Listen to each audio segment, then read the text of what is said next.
Hello and welcome back, guys. We're now starting a new story, Take Me to the Next Stop, by MarinLanthorn.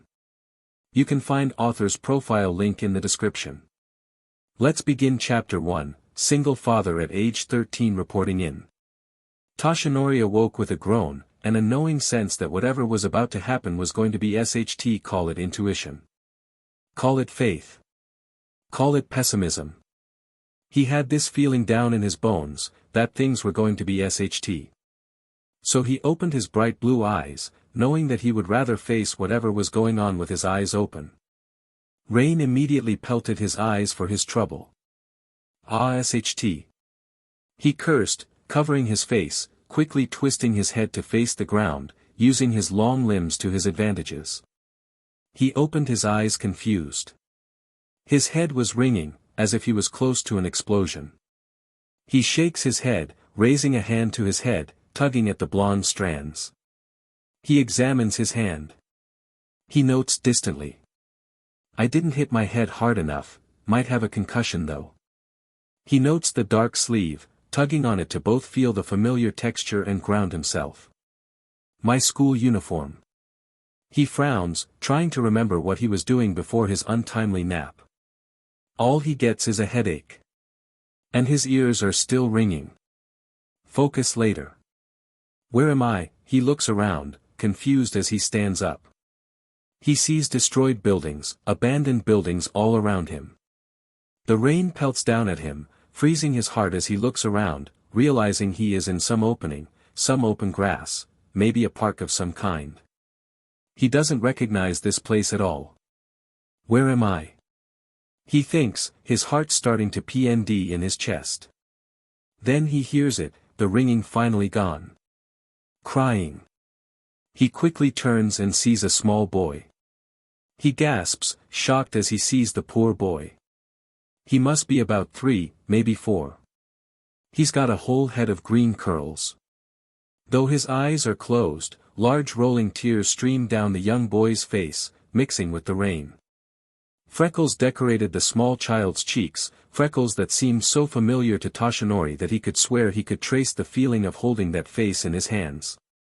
He freezes for a moment. Why do I? He thinks, his head filling with this unstoppable sense of knowing that. I know you. It was consuming his head, sending him off kilter. After.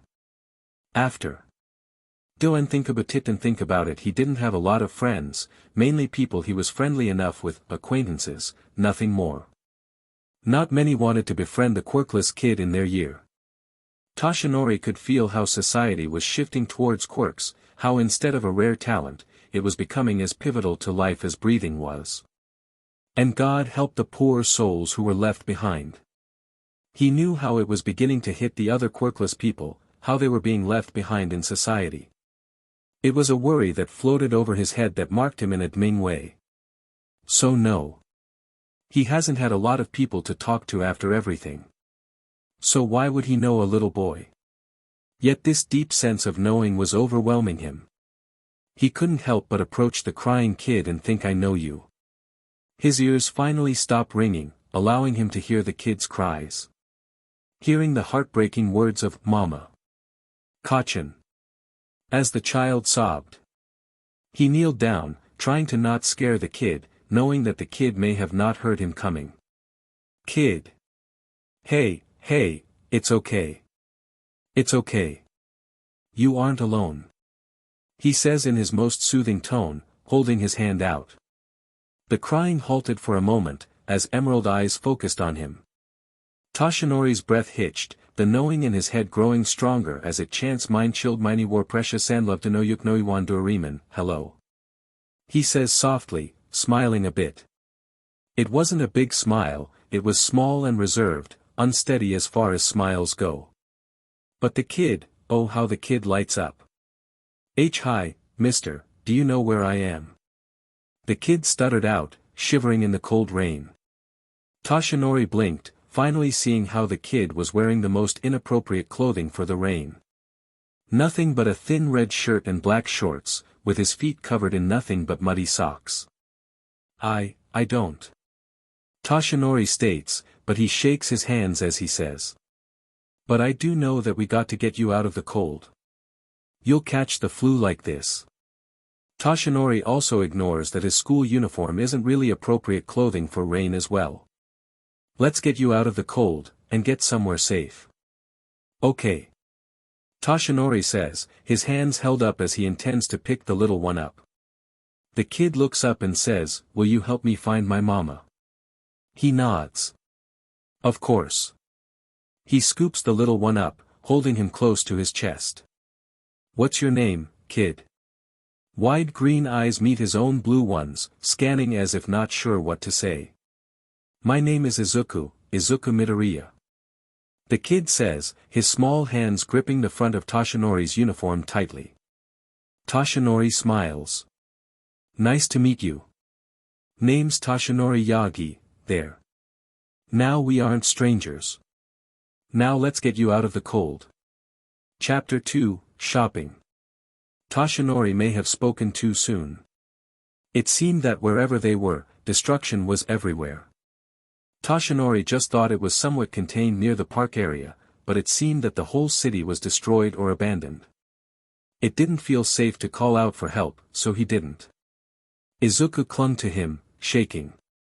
He rubs the kid's back. It's okay. It's okay. He desperately looks around, trying to find something.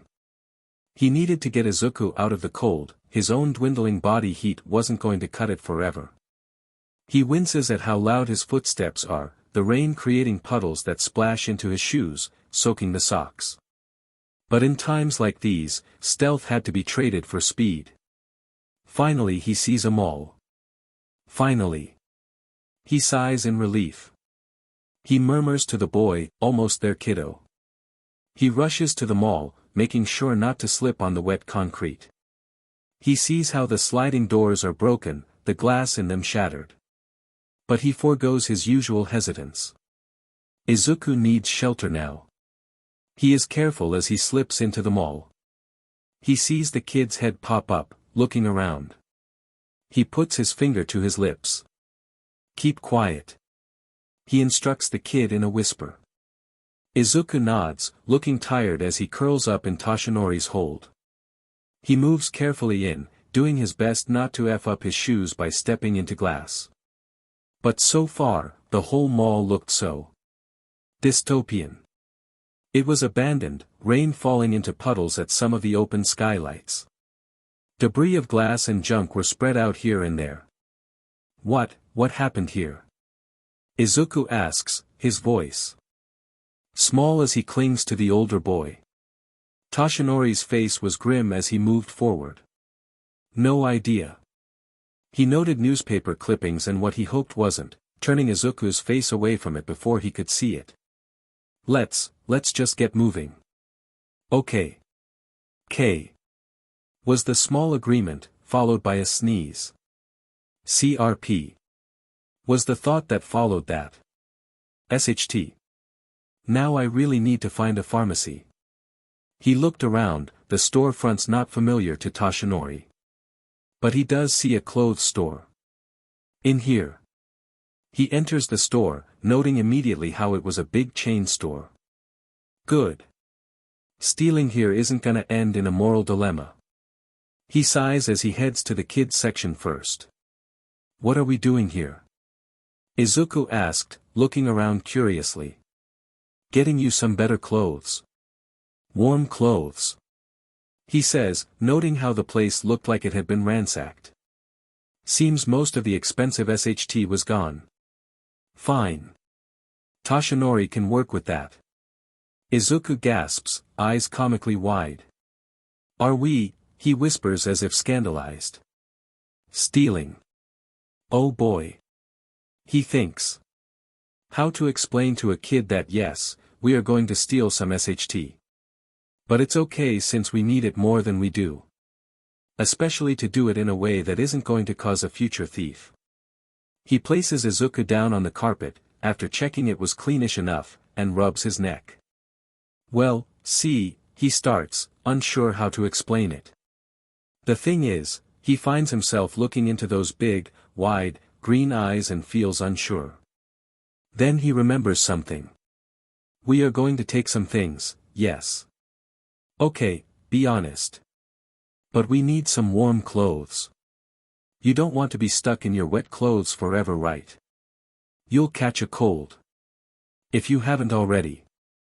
He thinks to himself. Izuku hums, looking confused. But isn't stealing bad? All Might and Mama always say it is. All Might. He thinks, confused before shrugging. Must be a cartoon of some sort. Typically, yes. Stealing is bad. But well, I don't have any money on me. And, he leans in as if sharing a secret. Stores like these have lots of products stashed in the back. I wouldn't do this kind of thing if we weren't desperate, and especially not if this was a small store. Izuku lets out an "oh" sound, nodding his head. So stealing is okay when we have to. Yeah. Toshinori nods. When people are desperate, they can steal because they don't have other options. Desperate times, desperate measures, as they say. Izuku frowns. Are we desperate? Toshinori bites his lip, chewing on it before answering. I think we are. He didn't want to lie to the kid. Lying wasn't going to help him. Kids like him didn't know how to look for the tells of big villain attacks, let alone crime waves. But that's fine. Toshinori is here. He can handle it. But I'm here. He says simply instead. Izuku gasps, smiling. Like All Might. Toshinori snorts, laughing a bit, holding out a fist to the kid. Yeah. Like All Might. You think we can find any All Might shirts here? Izuku asks as they look through the clothing. Toshinori wants to tell the kid not to get his hopes up. But he also didn't want to stop the kid from, well, being expressive. The kid had been so silent so far, so it was nice to see the kid act his age. He settles for the middle ground. Depends on how popular the guy is. He hums out, using his height to look at the higher shelves. Izuku gasps loudly, enough to cause Toshinori to shush him quietly to remind him of his volume. Inside voice kid. How can you not know All Might? He's the greatest hero in the world. Izuku says, wide eyes looking up at the blonde. He's the #1 pro hero. Toshinori feels, confused, his head hurts a bit as he says, yeah. That's so. Must have missed the scoring lately. Izuku frowns, tilting his head, his curls clinging to his forehead. Find him some DMN warm clothes, Yagi. He reprimands himself, as he searches, smiling as he finally finds something. Aha! Found something. He exclaims, finding a shirt that he thinks will fit the kid. He holds it out. It was a blue t-shirt that had a large smile on it, some shadowed eyes and some gold bangs that made a V shape. Ha! He thinks, raising his eyebrow. He holds out in front of the kid, trying to judge whether it will fit. Think it will fit? He asks, not really expecting the kid to know, but he can vaguely recall how nice it felt to be included in things like this as a kid. Izuku squeals as he reaches out. That's an All Might shirt. He bounces on his feet. See the bangs. All Might always has his bangs up. And he always saves the day with a smile. He chuckles, listening to the kid rant as he looks for trousers and jackets, the kid clinging to the shirt. Maybe I should have thought of grabbing a bag first. He notes, admonishing himself for the mistake. But he merely shakes his head. Big chain store like this. A bag has got to be here somewhere. At some point the ranting turned to mumbling, which served as a soothing background noise. Geez, this kid sure knows a lot about this guy, how come I haven't heard of him? He thinks as he picks up things.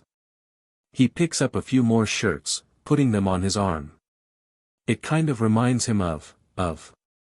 He shakes his head, picking through the leftover products, trying to find decent sizes that can fit the kid. He finds some more shirts with the large smile guy on it, as well as some flame hero. Ha! He tilts his head. I don't know this guy either. Maybe the kid knows. Hey kiddo. He calls out. Oh. Yeah. Sorry, I was mumbling, wasn't I? Keikachin says my mumbling is annoying, sorry. Izuku says, stuttering slightly as he fidgets, his socks rubbing against the carpet. Toshinori blinks at the sight, confused by the tone shift. What? No. I mean you don't have to apologize for mumbling. You were excited. I liked listening to you speak. Though it was kind of hard to hear what you were saying. But it was nice. I like listening to you, kid. He tries to reassure, crouching down to be as eye level as possible with the kid. I just wanted to ask about this guy, since you're clearly an expert on heroes.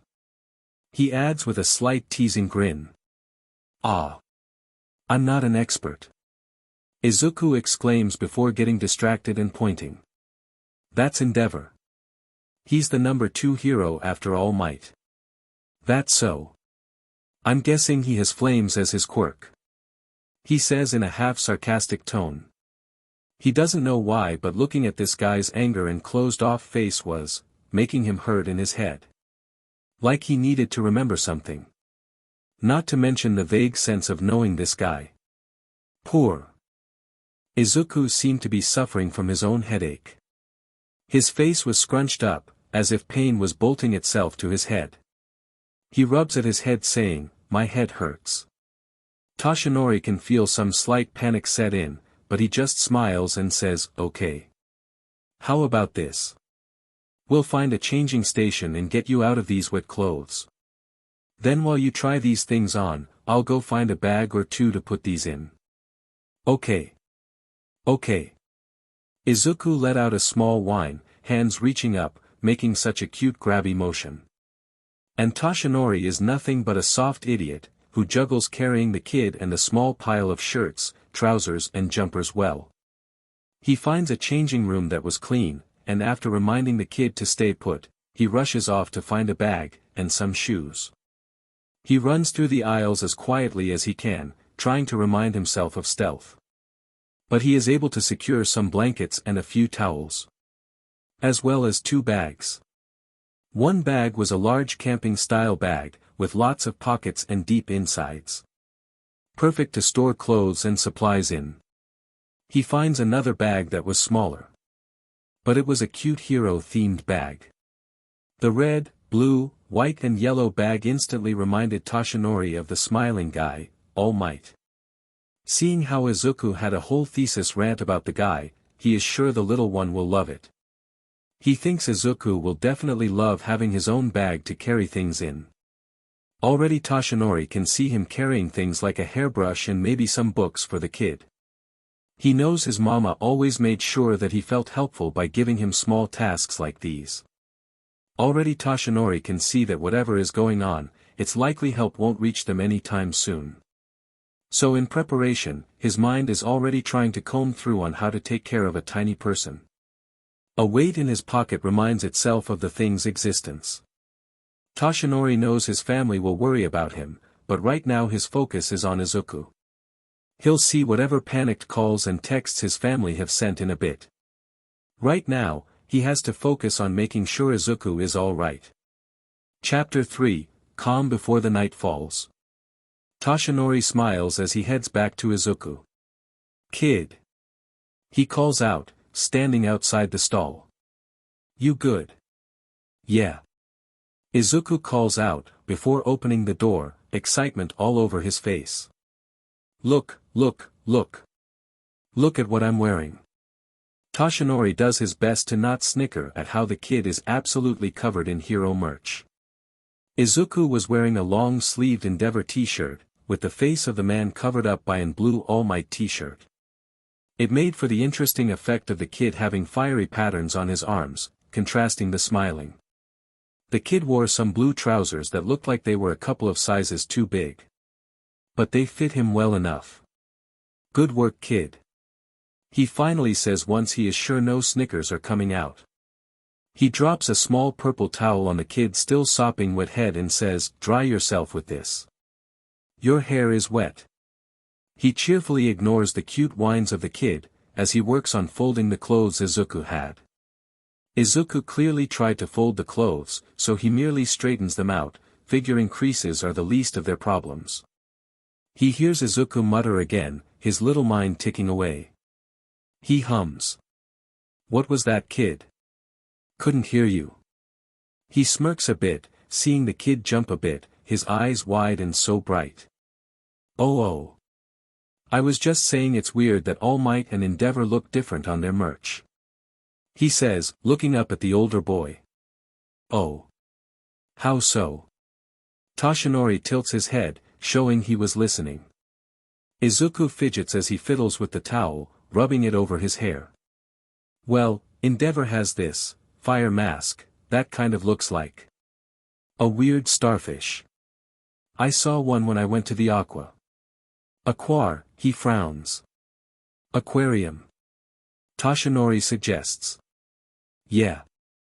That. And All Might looks older in his merch, 'cause his eyes are weirdly shadowed, and normally they never are unless lighting is weird and he's doing something that takes all his concentration. And Endeavor has this weird beard thing on his face. Makes him look scary. Izuku rants, his hands gesturing. Maybe it's some bootleg merch. Toshinori shrugs. Izuku looks up at him, tilting his head in confusion. Boot. Leg. Toshinori rubs the back of his neck. Ah. There are, cheap, knockoff versions of official merch people sell to make money. It's normally of poor quality. Why do people sell them? Izuku asks, never looking more like a confused puppy than this moment. Inwardly, Toshinori wants to pinch his cheeks. To make quick money quickly. He shrugs. Are you done with that towel? Izuku rubs the towel around his head, then smiles as his hair sticks up. He sneezes before saying, here. Now you can do your hair. Toshinori blinks, looking at a still dripping bang. Oh. I forgot about that. Toshinori thought with a wince. Thank you. He says sheepishly. He cards his fingers through the green curls, both to check that Izuku managed to dry his hair to some degree, and to just have the opportunity to ruffle those curls, to have the kid be happy. Already Toshinori has had to see those nervous and glum expressions on the young boy's face, and it makes some part of Toshinori ache. So he endeavors to try and keep the kid's spirits up. Izuku giggles as Toshinori dries his hair. The kid looks around, confused. Where are your clothes? Aren't you cold too? He chuckles sheepishly. I may have forgotten to look for clothes my size. Toshi. The kid whines. It should not be as cute as it is. You're gonna get sick, Izuku's face scrunches up before. Achoo. Toshinori frowns. Another sneeze. He hears Izuku sniffle as he places the back of his hand on the kid's forehead. A little pale. But no temperature yet. Toshi. Izuku says, pushing the hand off. You gotta get warm clothes too. Kid, let's first get you some medicine. He says, ignoring the surprise at the cute nickname. But he figures that the kid may struggle with his name. No. Izuku pouts, stomping his foot. No Medi. Medi, he huffs. No yucky stuff till you get clothes. He rushes off saying, I'll get you some. Wait. Kid. He tries to grab the back of the shirt, but the kid slips away. DMN it. He stands up, intending to chase after the kid, but he shivers. DMN it. How come a kid is looking out for me better than myself? He thinks, glaring at the floor. He shivers again, a sniffle escaping him. Kid's right. I'll get sick at this rate if I'm not already. DMN it. I'm supposed to be protecting him. He sighs. Running a hand through his hair, tugging on his bangs in worry. While he would love nothing more than to go running after Izuku, he knows he'll likely risk a tantrum. And it seems like Izuku is sticking to being quiet for now. He sighs again, pacing as he tugs at his bangs, hating feeling useless. He spots a mirror in the changing room, pulling a face when he sees it. Mirrors have never bothered him much. Not really. Even finding out he was quirkless never bothered or made much of a life change. It was kind of a, oh well, kind of feeling as a kid, at least for a while till middle school. What was once pitying looks and some well-meaning if not hurtful comments and passive discrimination turned to outright teasing and bullying. Not like his teachers did much about it. But still, he never had a problem with mirrors before. So, why now? In the mirror, brushing the slight dust away revealed a tired face. Eye bags were on his face, alongside wrinkles he swore were not there before, no matter how faint they were. There was a slight thinness to his face. It wasn't a lot. The eye bags were not so big, the wrinkles not so large. But it was there. It was enough to make him a fair bit older than just due to his height and looks. Toshinori has always been mistaken to be older. His older brother used to joke that he was like Superman. That he would just need to take off his uniform and everyone would see him as an adult. I wish he or literally anyone else is here with me. He sighs, leaning against the wall. He tugs at his bangs, hating the silence. So he settles for more folding and stuffing the clothes in the bag. Finally Izuku comes back, with plenty of things. Here Toshi. I got clothes. He smiles, because while the little one did give him a heart attack, he did do good. Thanks kid. He inspects the clothes, mainly finding plenty of sweaters. He sorts through them, seeing which clothes fit and which doesn't. In the meantime, he gives Izuku the All Might bag to rant over, leaving just outside the changing station to get dressed.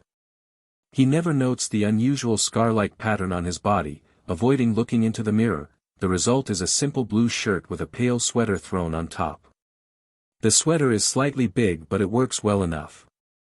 The trousers are baggy, but cargo trousers are worth it for the pockets alone. How do I look, kid? He asks playfully. Cool. Izuku says, clapping his hands together before sneezing. Toshinori frowns, putting away both his and Izuku's wet clothes in the wet towel and rolling it up, putting it in a separate compartment. Let's go get you some medicine, kiddo. He says, concern slipping into his words. And shoes. And food. I'm hungry. Izuku states, letting the older boy pick him up, slipping his bag on. That too. Heading out of the changing section, Toshinori does one last sweep around. Never know what you can find. Besides, we also need coats at some point. Maybe an umbrella or two. Toshinori notes, mentally filing it away on a checklist. Alas, he doesn't find anything shoe or coat related. But he does find some red mittens for the kid that he puts in his pockets. You never know. Heading out into the main branch of the mall was isolating. It made a heavy mood settle on the duo that was briefly lifted in the clothes store. But seeing chunks of debris and glass shattered everywhere made it difficult. Rain still fell into the place, making puddles appear. Most of the stores looked looted. But still, there was at least one store that didn't look too bad. A pharmacy too. What luck. Izuku clung tightly to him as Toshinori looked through the aisles. Seemed it had been looted pretty well, most things gone. Expected really. Drags would be a rarity for the apocalypse, even if this wasn't quite one. Though what it is, I have no idea. He thinks, frowning slightly. He shakes his head trying to not to think about it right now. So how old are you, kid?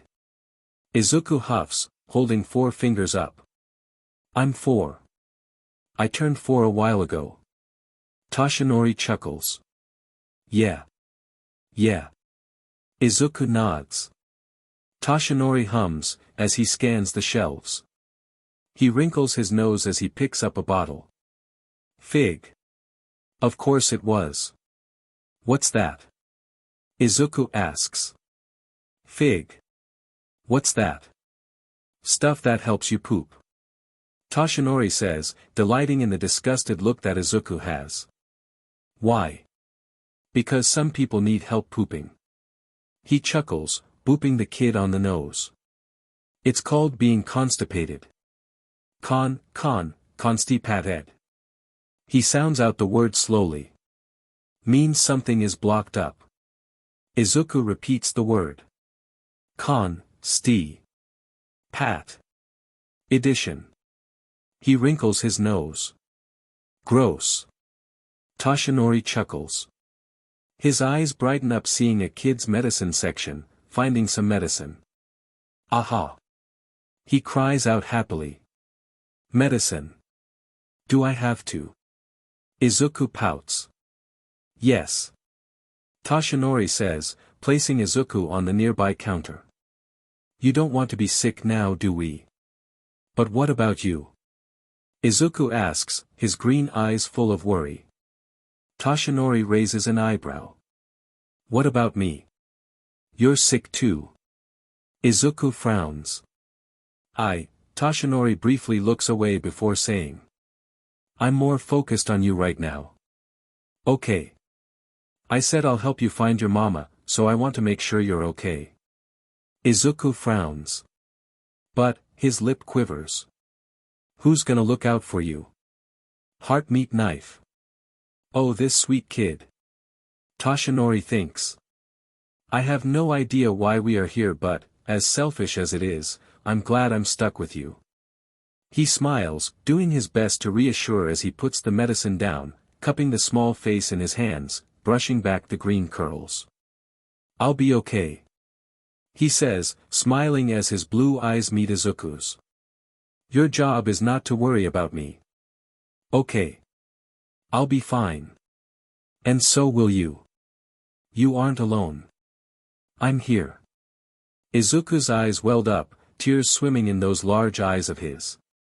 Toshinori feels a flicker of panic before the kid lunges at him, hugging him. Toshinori is in shock. Sure, he's been picking up the kid, but that was to make sure the kid's feet didn't get hurt. This was different. And for some reason, it felt like it's been a long time since he's been hugged. So he hugs back. Chapter 4, Night Talks. Getting Izuku to take the medicine was easier after that. And on the frown of the kid's face, Toshinori swallowed down some flu pills he found. Both were put into Izuku's bag for safekeeping. Though Toshinori did find it odd how practicing the motion of swallowing pills dry felt, last time he did that, he still needed water to help send it down. Looking up through an unbroken skylight, Toshinori noted how the night, didn't look any better. It was still miserable, dark and wet. And no clocks seemed to be working. Or if they did, they were taken. Looters. Toshinori thinks to himself, not liking how his sense of time was off. But either way, it looked like Izuku was done for the day. His head, despite the poor boy's best efforts, was drooping. His eyelids were slowly going down. So while Toshinori would like to push forwards and see if any shoes could fit Izuku, if they were around, he knew better than to push him. 4-year-old still needed naps from time to time if he recalls currently. And he's been lucky to avoid a grumpy Izuku so far. He would like to keep that. So he heads up the stairs of the mall, heading to a food court. He slips through the back and finds some stock of food that doesn't look bad. He is only grateful that his mom taught him how to cook well enough. He can't F up chicken nuggets. So he finds a microwave and puts the nuggets in, feeding them to Izuku. He takes a few bites, but his stomach aches at the idea of eating, so he simply lets Izuku eat the rest. Seeing as there were very few options, he has Izuku lay down on a booth, letting him wrap in one of the blankets. Predictably, the kid drops off into sleep. Toshinori also debated sleeping, but he felt too restless and hyper-aware to do so. Plus, with very little idea of what was going on in the wider world was making him anxious. He had no idea if maybe the heroes got overwhelmed and if this was just a big crime wave, or if the apocalypse really did happen. Not to mention, a certain weight in his pockets was beckoning him to check it. He had to know if his own family was okay. So he slips off a certain distance away from the kid, far enough that whatever voicemails may play won't wake him, but close enough that if anything was happening, it would be heard. He taps his foot, pulling out his phone. It was a bit of a clunky phone, an old hand-me-down from his older sister. Not that he minded. It worked fine for him. He smiles briefly, seeing his background photo. It was a picture of him and his family at the beach. His mum, Hinata, was there, golden hair pulled up in a ponytail, her blue eyes shining as she held up a peace sign in one hand, holding a small Toshinori close in the other. She wore a blue and white sundress, her smile wide and bright as her youngest. On her left was Toshinori's older brother, who had their father's black hair, his hair long enough to reach his shoulders. His hair had some waves to it, matching their mum's wavy hair. He also held up a peace sign, leaning into their mum's side. He was about 10 in the photo, while Toshinori in the picture seemed to be 3 to 4, no older than Izuku now. His blue eyes stood out from his slight pale face, wearing a swimsuit. Haruki had always been a bit shy, often a person who preferred the company of a few. But never let his shy nature fool you, he had a sharp wit and an even sharper tongue when he was more confident. Atop his head was a flower crown, the flowers covered in many flowers of bright colors. Daffodils, sakurasu, and sunflowers graced his head, the meaning clear. Haruki's quirk was the ability to produce flowers, a variant of their mum's sunflower quirk. She had the unique ability to gain energy from the sun, storing it in her body to produce extra energy. It meant her hugs were always the warmest. Haruki's quirk produces flowers through that same use of energy, though it often meant when he got emotional, flowers could sometimes sprout on his head without warning.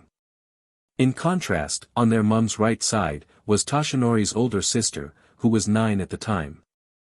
She had dyed bright pink hair, but her eyes were a deep black, matching what little that Toshinori knew of his father. Hayami was appealing, matching their mother's brightness and spirit. She had fluffy hair, with curls that matched Toshinori's more wild hair. He isn't sure if that was something else inherited from their father or not. She was wearing a black tank top and some shorts, playfully flexing her muscles that she gained from her rock climbing hobby, making a peace sign with her other hand. The only person that Toshinori didn't have a photo with was his father. But then again, why would he want a photo of the man who couldn't be bothered to stick around? He barely even remembered the man. He unlocks his phone, trying to look at the recent history of messages. Haruki, Flower King. Hey little bro, happy birthday. Can't believe you're 13 already. Yesterday you were such a sprout. Hayami, Stone Monkey, you text like such an old man. Flower King, you text as if you're still a teenager. You're Stone Monkey, how dare you? I make 23 look good. Hinata, Sunflower Queen, kids. Have a good day at school honey, sorry I couldn't be there to wake you up, work called me in. But I left a stack of warm pancakes to eat. Toshinori, baby son, thanks mom. Hayami, please give me back lion cub. I don't want baby Sunday. Stone Monkey, too bad. Someone made the mistake of making me admin, so I decide the names. Flower King, every day I regret you making this group chat. Stone Monkey, love ya too bro. See you after school Toshi. Flower King, see you then Toshi. Love you. And I guess you Hayami. Baby son, love you both. Love you mom. Sunflower Queen, where are you Toshi? It's getting late. You better not be caught up in a fight again. I can't keep covering for you when you get hurt. Baby son, sorry mama. Teacher held me back. Apparently I wasn't paying enough attention in class, sad face. Stone Monkey, is it that really obnoxious teacher who I swear is quirkist? Baby son, yes, sad face. Please save me. Flower King, what's going on? Stone Monkey, scroll back idiot. Flower King, oh. That SCKS. Sunflower Queen, no matter how much I complain to the school, they never do anything. Flower King, of course not, because otherwise they would lose credibility if they had to fire him. Especially over a silly reason like being quirkish to a quirkless person. Stone Monkey, I'm currently looking through his social media. It's sad. Flower King, if you're stalking him, make sure to make bot accounts to do anything. Sunflower Queen, how did you? Stone Monkey, I have my ways, smiley face. I'm gonna ruin his social life. Sunflower Queen, normally I wouldn't condone this. But in this case you have my full permission. Baby Sun, guys, please. Can we not? Flower King, don't you know baby bro honor must be restored to the family line. Also, how is the teacher not seeing you texting us? Baby Sun, I just slipped away, he wasn't even looking at me. Stone Monkey, please don't tell me. You slipped him a note. Baby Sun, no. Stone Monkey, Toshi. Baby Sun, maybe. Flower King, seriously. Sunflower Queen, just come home quickly. I am not liking what I'm hearing on the news. Baby Sun, will do. Love you. Sunflower Queen, love you more. Stone Monkey, love you. Flower King, see you soon. Love you too. After that, messages stopped. Toshinori frowns, noting the date was on his birthday. He tries to remember. He can remember walking back to his house. His school was about an hour's journey away from school, inconvenient sure, but it was one of the few in the area that accepted his quirkless nature and was semi-good at keeping things fair. Beyond that, he couldn't remember. He goes to open up voicemails, seeing he has a few on his notifications. Toshinori. A voice whispers, startling the blonde. He glances around, confused, hating that he didn't have some kind of weapon to defend himself with. He almost calls out, but remembers that Izuku is sleeping. He has no idea if the kid is a light sleeper or not. He frowns, confused as he strains his hearing. Toshinori. 8. A voice whispers out again, this time he can tell it's a woman's voice. He grips his phone tightly, startled. He turns quickly, feeling the need to check up on Izuku. He is glad he does. Izuku is tossing and turning, the blanket getting twisted and caught up in his legs.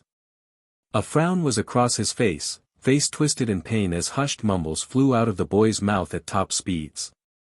Toshinori couldn't make out all of it, but he could hear things such as, stop, please, and no, stop, which only made his heart freeze. There are many reasons why a kid may say such things in such a frightened tone, none of which is good. And despite how much he wants to move, his feet remain in place, frozen. He doesn't know why. Come on. Help him. He screams at himself. He's upset. Comfort him or something, DMN it, don't stand around and be useless. Your family wouldn't let you cry. It's okay. 8. That same voice whispers in his ear. You're okay. A whine, like that of a wounded animal, escapes from Izuku, prompting Toshinori forwards. His hands hover over the kid as he debates on how to wake him up. What did my family do to calm me down? He thinks, his mind drawing a blank. His hand moves automatically, stroking the young boy's green curls, running his fingers through them. He kneels down to the kid, saying in a quiet voice, Kid. Kid, it's okay. You're okay. I'm here. More whines escape him, filling Toshinori with pain. No kid should sound that distressed. He runs a hand over the boy's forehead, checking for fever. But it seemed he was fine. Izuku, come on. Toshinori says, worry in his tone, saying the kid's first name for the first time. It's just a dream. It's not real. Kachin. The kid almost yelps, green eyes opening in a blind panic, his hands flaring up almost as if to catch something. He scoops the kid up in a hug, holding him. Hey. It's okay. He says, rubbing the back of his head, holding him close. It's okay. It's okay. Keikachin. He's hurt, I saw him hurt real bad. The kid shakes, whimpering, tears flooding down his cheeks. It's just a dream. Your friend is fine. He tries to reassure. No. The kid hits his chest, causing him to grunt slightly. No. I saw him hurt real bad.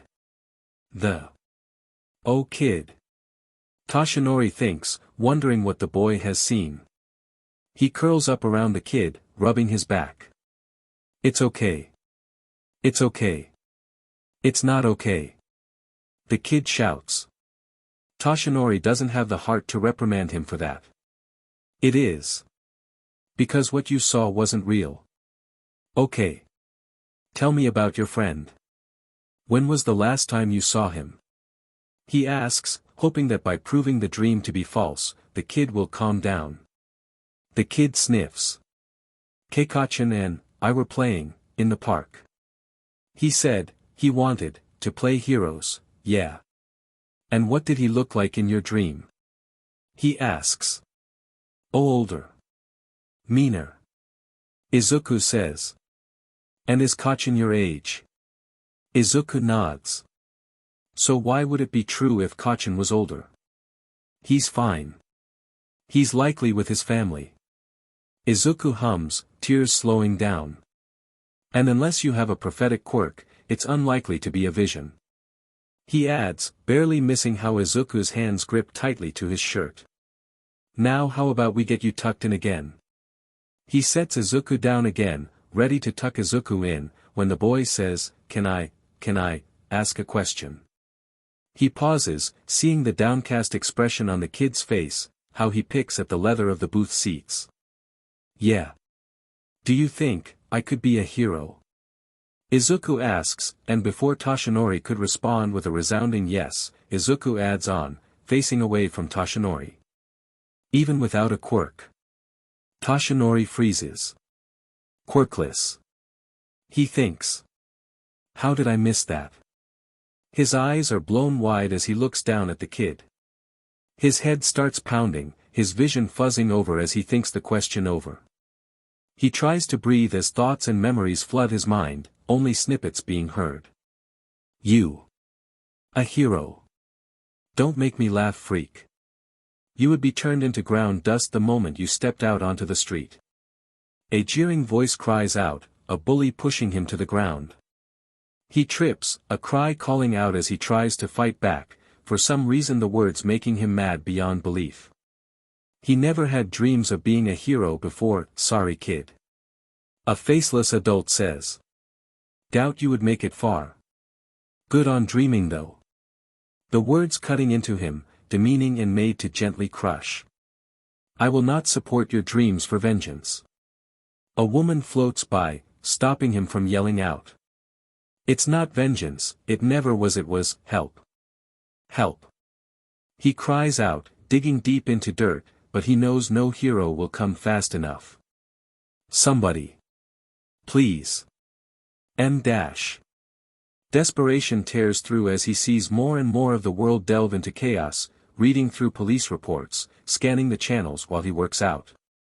It's obsessive the way he is acting, but he has to, no one else will step up into it. No one can be a symbol. He murmurs. He looks down at the kid, dour expression set, lost in his thoughts, clearly lost in his thoughts. He looked like he already expected a rejection. He huffs, smiling as he sits down next to the kid. He sees the kid jolt. He tilts his head, a full smile. Why was it a familiar type of smile? On his face. I don't know. He says, seeing the kid frown before saying, I'll tell you when I get there. Izuku tilts his head, some light entering the kid's eyes. Toshinori smiles even wider. You aren't the only one who is quirkless. Izuku gasps. Toshinori laughs, a full warm laugh. While some may call us idiotic for pursuing this, maybe even foolish for chasing an unrealistic dream. And maybe they are right. He shrugs, before saying. Being quirkless in a world of superpowers is a disadvantage. But, he looks down at the kid, who is listening to each word with bated breath. Being a hero has never been about power. It's about having heart. He reaches out with a hand, his hand clenched as he can almost feel the power in the words. He places his hand over Izuku's heart, pointing at the young boy's chest. As long as you remain good and kind, you'll go far. Heroes existed long before Quirks did. It's about doing good for others, even at risk of yourself. I believe you can be a hero, Izuku. I know it. This of course prompted another round of tears as the kid hugged him. Not that Toshinori minded. And of course as he settled the kid back down to sleep, he obeyed the command to stay. He wasn't leaving the kid alone. So he simply curled up on the floor, using a blanket as a makeshift pillow, his hand held by Izuku's tiny one. It didn't stop the dreams, but it made it so that he didn't remember the distressing details when he awoke. And Izuku slept well for the rest of the night. Chapter 5, Hunt. The next day was filled with more exploring the mall. But they couldn't find any shoes for Izuku, that was the type he needed. So Toshinori improvised by picking up a pair of yellow shoes that were slightly too big for the kid. But, from his experience of having to fit into shoes that didn't quite accommodate the extra toe joint, socks were a suitable filler to make sure the Velcro shoes didn't slip off easily. Okay. Looks like it stopped raining while we were sleeping. He notes, slipping his bag over his shoulders. He sees Izuku do the same, huffing in amusement over the kid's face of determination. Slipping out of the mall was easy. What wasn't easy was trying to figure out what to do next. So far Toshinori has been focusing on surviving. Which is great short term. Not so much for the long term. And it wouldn't help with locating Izuku's mother. So what now? He thinks, turning the idea over. Go to the heroes. While an option, no doubt they will be stretched thin by whatever the F is going on. So, last option then. Well, besides going to the Hero Commission. He hums in thought, looking around at the streets, trying to find a street sign, but seeing none standing. Well, figure out where I am first might be the smart move. And even if there is risk in it, find a police station. There must be someone there who could help. So where are we going to go, Toshi? Izuku asks, looking up at him. Toshinori looks down and says, first, we gotta figure out where we are. I hope we're still in Mizutofu, so we can find a police station. Then maybe we'll find out what's going on. Izuku hums, looking down the street before pointing left. Maybe that way. Looks like it leads to a big road. Toshinori looks and sure enough, it does look like to the left the road heads towards a main road. He smiles, ruffling the kid's hair. Good job. Izuku smiles as they move, happy to have helped. They walk through the streets, at last finding a street sign still up and not completely missing or graffiti covered, which was Malakar Street. From there, Toshinori tried to recall what he knew about this place. Which wasn't a lot. In fact, a lot of things were different from how Toshinori remembered them. He was somewhat reassured that Izuku also seemed as clueless as them. It meant they kept standing in the middle of the street, having no clue where to go. Which made Toshinori paranoid because it was never a good idea to be stuck in one place for long, not when a bad crime wave was happening. At some point they sat down to eat some of the cooked chicken nuggets that Toshinori cooked more of. Then they heard a voice call out and say, "Hey ya. What's a couple of kids like you doing out here?" Toshinori jumps up, standing in front of Izuku. The guy holds his hand up in mock surrender. "Whoa, tiger. Friendly here." Toshinori glares, examining the man. He looked to be in his 20s, having quite the plain appearance. He had black ruffled hair, with a pair of matching dark glasses. His eyes were a bright gold, like night eyes, but they seemed to have a more odd appearance, the pupils were like slits. His skin was pale, and his cheeks were sunken, showing he hasn't eaten in a while. He wore a simple brown leather jacket, dust riddled on it. A black t-shirt with some name of a band on it, and some jeans. He wore a broken watch on his wrist. Overall he looked fairly harmless. He only had a bag on him. "Who are you?" Toshinori asks, his guard up. "Name's Koya Akagi." "You." Toshinori's first instinct is to lie, and he doesn't even know why. He glances at Izuku, who he can tell is bursting to share. He smiles, slumping his shoulders as he says in a tired tone, his smile showing relief. "My name is Hibiki. This is my little brother Takara." He lies smoothly. Izuku looks up at him, but thankfully doesn't say anything, hiding behind his legs. Gold eyes soften as he says, "Ah. 2 brothers. I must say. You don't look alike. Step brothers." He adds uneasily, thankful that despite how the kid seemed scandalized at the thought of stealing, lying wasn't as much of a problem. "My mum married his dad." It wasn't something that he would need to prove. His phone had pictures of him and his family, and anyone can see that his father didn't show up in any of them. Koya nods, humming. "You two look lost.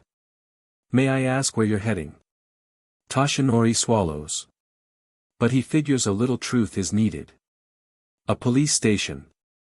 But my brother and I, we don't know this area very well."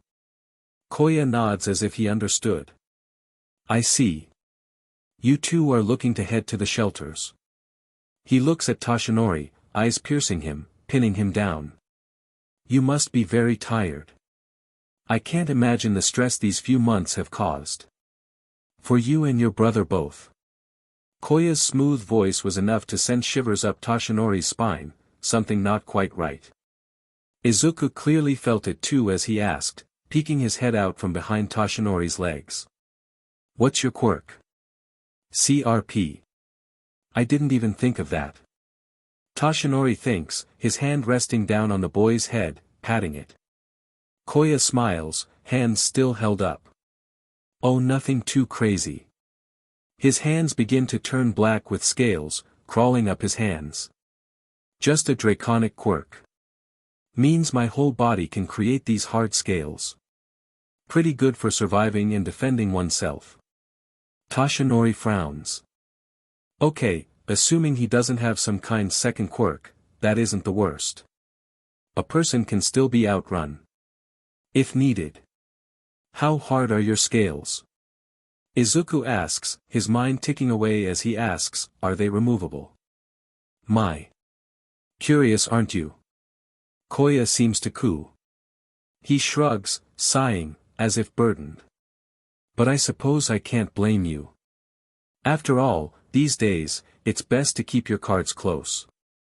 But I don't mean any harm." Toshinori shivers, frowning as he considers the man. "Then, would you happen to know where an active police station is?" Koya smiles, tilting his head. "I do. In fact, that's where I was heading to. Exegol Station. I figured that surviving here on my own was too much, especially what with the rise of villains. Seems everyone is joining the bandwagon. Especially with the recent war." Toshinori's eyes widened in slight panic. "War? When did I miss a war?" Judging by Izuku's gasp, he had no clue either. "Where are the heroes? Why aren't they stopping it?" Koya shrugs, putting down his hands. "Dunno, little one. Most of them are weakened. Especially with many quitting after the symbol of peace retired. Rather dramatically too, what with being quirkless."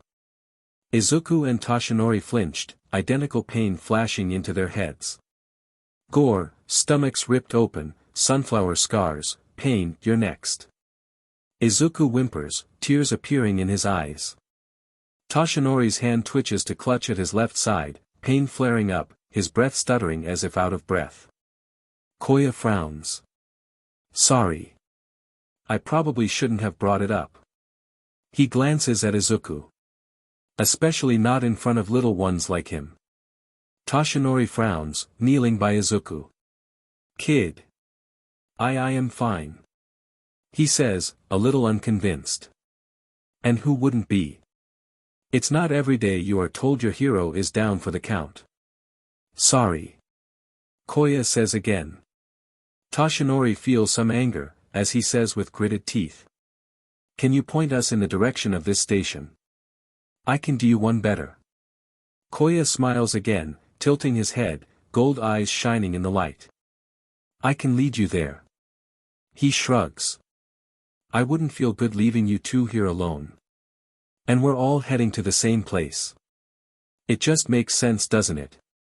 Toshinori frowns. I suppose it does make sense. He sighs. Fine. Koya claps his hands, smiling. Great. Izuku looks up at him questioning, but the only thing Toshinori could do was smile at him reassuringly. The two put their bags back on as they followed Koya. Izuku grabs Toshinori's hand, which no, it doesn't make him feel soft at how quickly this kid trusts him. No, it doesn't. It does. It really does, even if part of Toshinori thinks he doesn't deserve it. So how did you two get separated from your family? Koya asks. The evacuation orders went out a while back, before this place got hit. Izuku is surprisingly the one who answers. We got caught up in a villain attack. A huge one. He gestures with hands. We tried to get there, but we live on the outskirts of town, and I got scared and Toshi went back for me, 'cause I let go of Mama's hand. It didn't take much to realize that Izuku wasn't so much lying as he was telling a story. Which, depending on how one saw it, lying was basically that. Really? Must have been scary. Koya notes, humming as he walks.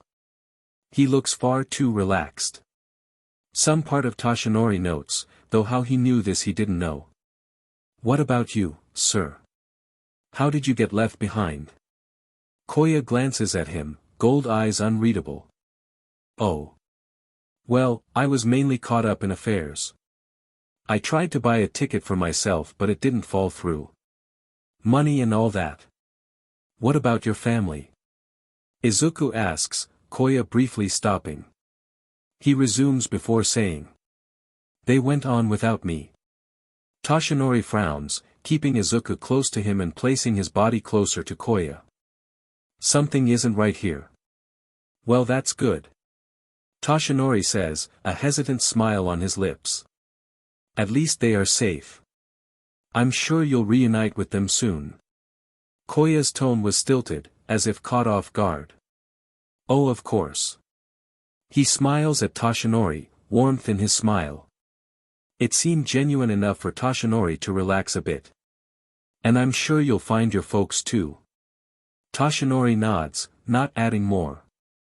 They keep walking, Koya talking all the while filling the silence, passing through the ruined and desolate streets. Streets were oddly cleared, cars not left on the streets. Which would make sense if there was an evac warning. First thing people would do is flee with cars.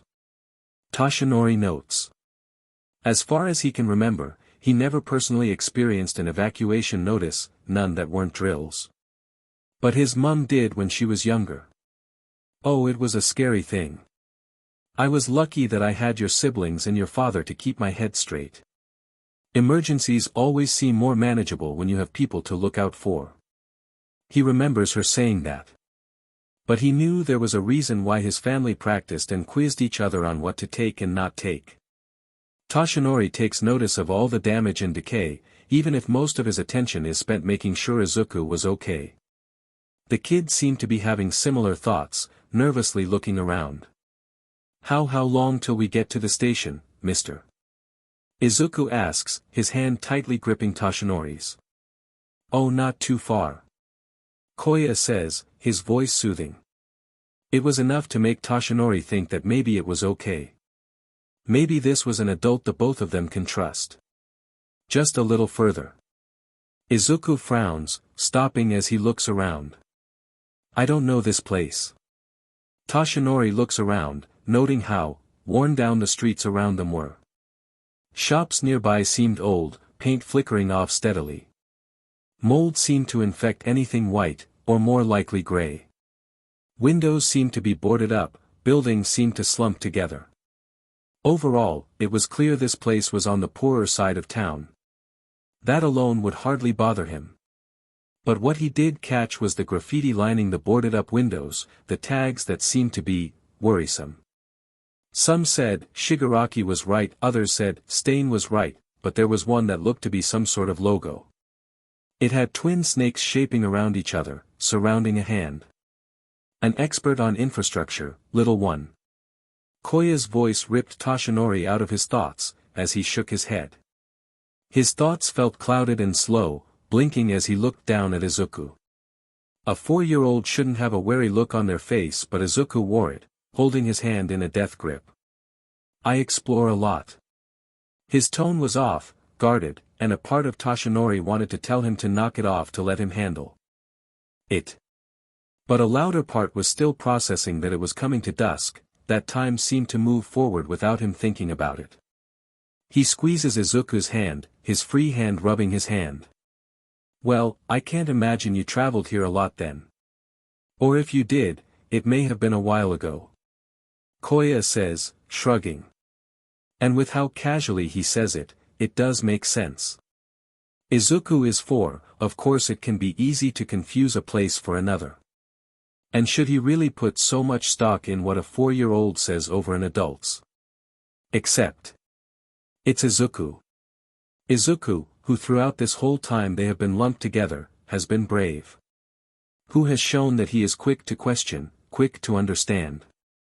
Who is clearly smarter than the average 4-year-old. And who has been coping well with everything so far. Do you think I can be a hero without a quirk? Toshinori steps back, frowning. Koya looks at him, his glasses obscuring his eyes before saying. We just need to head down this alley. It's the quickest route. And part of Toshinori wants to agree. He really does. But, there is something off about Koya's words. Something off about his tone. How crooning Anne. It will be over soon. We'll be safe. Koya says, a cold smile on his face. His senses flare to life as he realizes what Koya was doing. He takes another step back. Izuku, smart boy that he is, already looks prepared to run. No. Darn. And here I thought I wouldn't have to do this. Seems you leave me no choice. Koya says, his tone cold. Fellas. He calls out. A little help here. Figures pop out of the shadows of the alleyway, smirks on their faces. They wore a colorful array of suits, all having that logo on them. They held weapons, baseball bats to crowbars. Quirks were on full display, one man having sharp teeth to match with his red spikes. Another moved, showing off their tail, a rattle at the end of their tail. Koya stood between the lot, scales appearing, their gold eyes flashing. And how Toshinori's head hurts avoiding those gold eyes. Run. He tells Izuku, leading the way as they try to outrun the villains.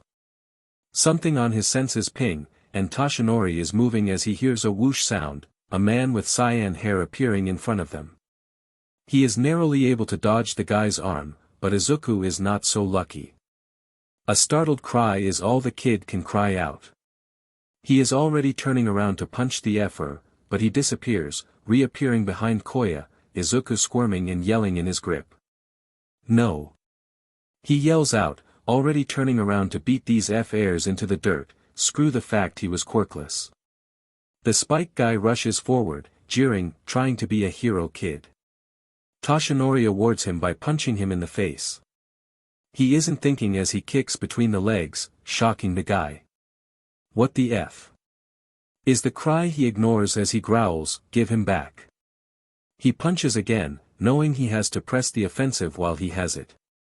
He grabs onto a spike and pulls, causing a yell. All right. That's enough. Koya says, the snake man catching a hidden signal from the words. He slithers towards Toshinori, who pushes the spike guy forward, pulling again to cause the guy to extend his spikes.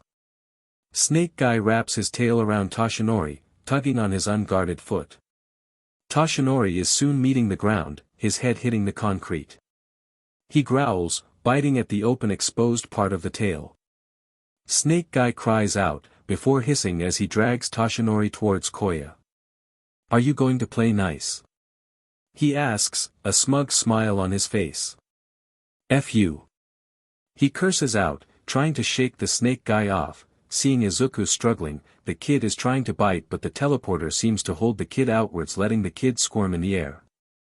Spiky grabs his arms, letting Snake Guy adjust his grip to cover his legs. "Ah well. Worth a try." Koya shakes his head, before grabbing Toshinori's cheeks, making him look into those golden eyes. "Sleep." The command is uttered, gold eyes flashing brightly. Blue eyes stare in shock, trying to fight back before matching gold ones meet Koya's eyes, as Izuku cries out. Toshinori's eyes roll up, the last thing he hears is Izuku crying. Chapter 6, Capture. Izuku has always overthought things. He can't help it. His mind ran super fast and sometimes took him along with it. It was like being strapped to a moving wagon going downhill. He had no control over it at all. The best thing he could do is redirect or wait for someone else to take the reins. So of course his mind has been racing since he woke up in the rain. He doesn't understand it. He can remember going to the doctors, being told about how he will never achieve the one big dream of being a hero, being told he was quirkless. He remembers being in the comfort of his own home, crying as he watched All Might's debut video.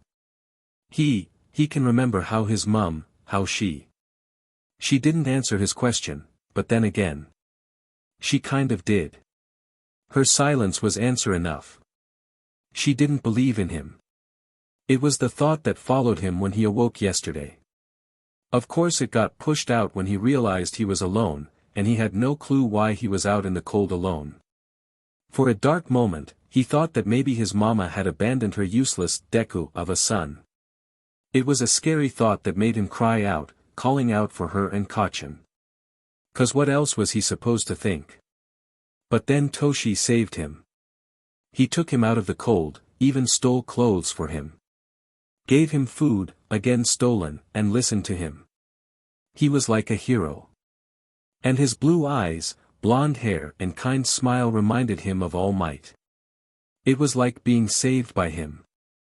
There was something so familiar about him that made him feel safe. Finding out Toshi was quirkless too was like the extra cherry on top.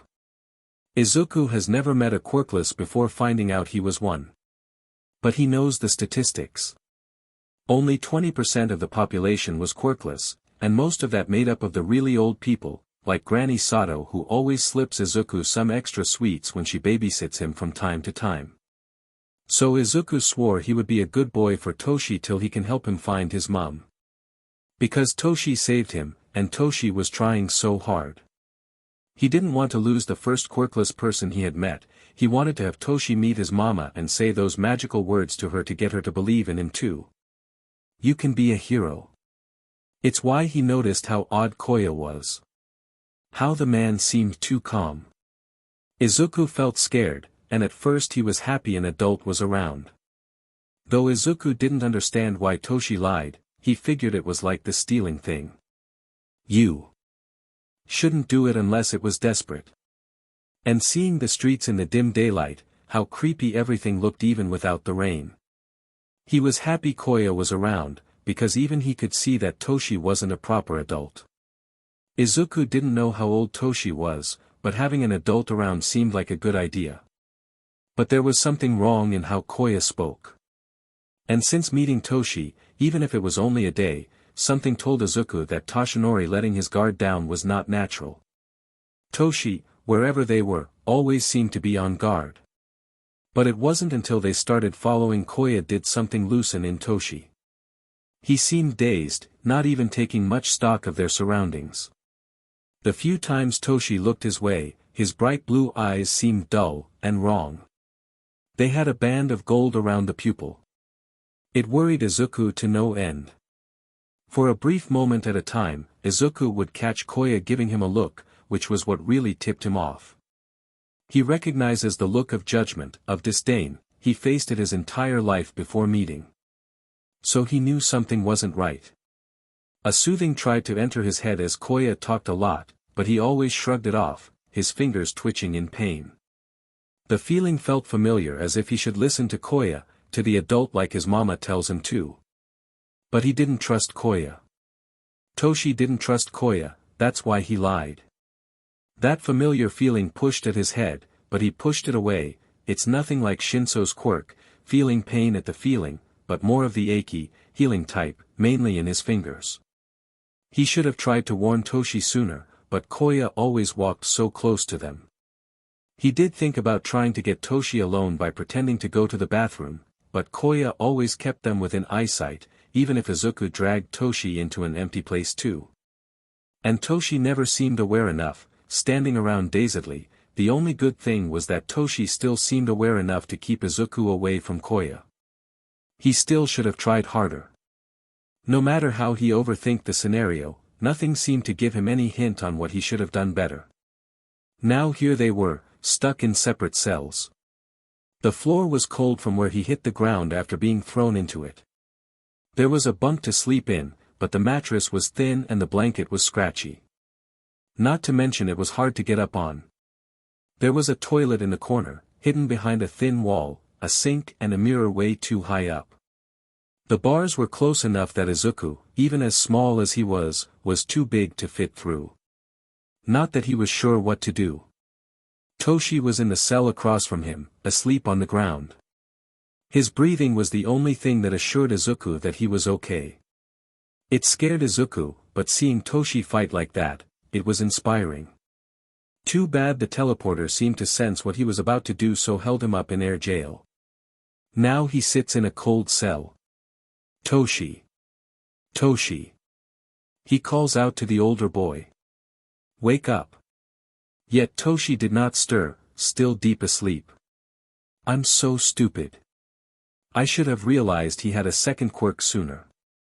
He thinks, sighing as he soon gives up. If I had warned Toshi sooner then. He groans as he taps his fingers against the bars. But even then, what would we have done? We're both quirkless, and these guys seem to be an organized group. Clearly they have experience in this. Otherwise they wouldn't be so coordinated. They clearly worked on what was best for their quirk to succeed, especially Koya. Though how does a draconic quirk translate to a brainwashing quirk? Second quirks normally tend to have a need to be compatible with the first quirk, otherwise you would simply get a hybrid quirk from the two parents. Unless Koya's brainwashing quirk is based on his draconic quirk. I mean, I have heard that certain animals can do it, but they are normally quirked ones. But then again, dragons are mythical beasts, so maybe it's a part of that. Quiet brat. Was the yell that startled him away from the bars. He looks up to see a man glare at him, toxic green eyes glowing. The boss wants to talk to you. He swallows, standing away from the door. A part of him is tempted to be reckless and run, but his eyes land on Toshi. He can't leave him. He can't. So he puffs his cheeks as he thinks, come on. Be brave. Like Kachin and All Might. He is surprised that the man doesn't cuff him up, but maybe they don't have cuffs small enough for his wrists. Or maybe they don't think they need it. He frowns, following the guy. As he walks he does his best to memorize the way, taking note that Koya wasn't lying about Exegol Station. It was clearly a police station, like the kind Izuku had seen on TV. He sees plenty of bad guys around, people taking over desks and making their mark on the station. He follows the guy into a room that must belong to the chief of the place. It kind of felt like getting sent to the principal's office. Be like Kachin. Be brave. He hears a, come in. And his heart drops. That was Koya's voice. So he's the boss. He thinks, swallowing as he makes his way in. The place looked, rather normal compared to the chaos of the outside. There was a large desk, with a computer. There were two chairs facing the desk. Koya's smug smile was on display as he gestured to a seat. Take a seat, little one. He reluctantly sits down. So you're the big bad guy. I suppose if we're being simple about it, then yes. He hums, gold eyes roaming over Izuku. I hope my men weren't too harsh with you. I told them to be careful, but of course, my men aren't used to handling little children. Can't imagine why. He deadpans, imagining how his mama would likely have a few words if any of those guys came close to Izuku. Oh. So calm. Putting on a brave face are we? Koya asks, standing up circling around to Izuku. Izuku notes how it's just the two of them. He doesn't think he needs anyone else. Izuku notes before a harsh, familiar, voice screeches out, "Oh, course he doesn't. You're a useless Deku." Koya grabs his face as Izuku avoids his eyes, figuring that eye contact must be the trigger for the quirk. He instead looks at the eyebrow. Koya clicks his tongue, disapproving. Seems like they were a little harsh. I can see bruises all over you. Izuku hates how he can just tell how genuine he sounded. How Izuku could imagine his mama saying the words. Seems I need to give them a little refresher. Why take us? Why? We give you no advantage. He says, hoping to distract, while also gaining knowledge. That's what heroes do when they're kidnapped. Let the villain monologue till they can think of a plan. Koya raises an eyebrow but shrugs. No particular reason. But I suppose you're wondering how a seemingly average guy like me takes control of a gang like this. He lets go of Izuku's face, exposing the broken watch. See this. It was broken the day I lost my family. It was not long after All Might retired, you see. Koya sighs. What a letdown. After all that work of keeping crime rates down, the moment he retired, it was like the whole underground rose to the surface. Criminals began to get cocky. Koya sighs, turning away from Izuku, allowing Izuku to look around the office. My wife insisted we stay in Japan despite my concerns. And my daughters didn't want to leave. So we stayed. Izuku can spot something hidden on the desk. It's a shiny silver thing, but it looks sharp. A weapon. He glances at Koya, who has turned to face the window. He scoots closer to the desk, using the chair to peek his head to see the shiny thing. It was a long thing, thin, but it looked sturdy. It was a mistake to do so. It seemed like every common criminal was bolstered by All Might's retirement. Heroes tried to stop it, of course, but it was mainly the big threats they focused on. Us little folk didn't get much attention. Shame really. Considering how my wife and daughter ended up, a shame. Izuku could feel his stomach drop, not liking the words. He swipes the shiny thing, feeling how sharp it was. He hides it under his shirt and was prepared to leave it at that. But then. He could notice it was missing. It was a chilling thought. But how could Izuku avoid Koya noticing the sharp thing is missing? A headache forms, guilt swimming in his guilt as he sees a flash of black and white mask, brown eyes, and a voice overwhelms him, his hands shaking. If I'm flaunting something shiny, it's because there's something else I don't want you to see.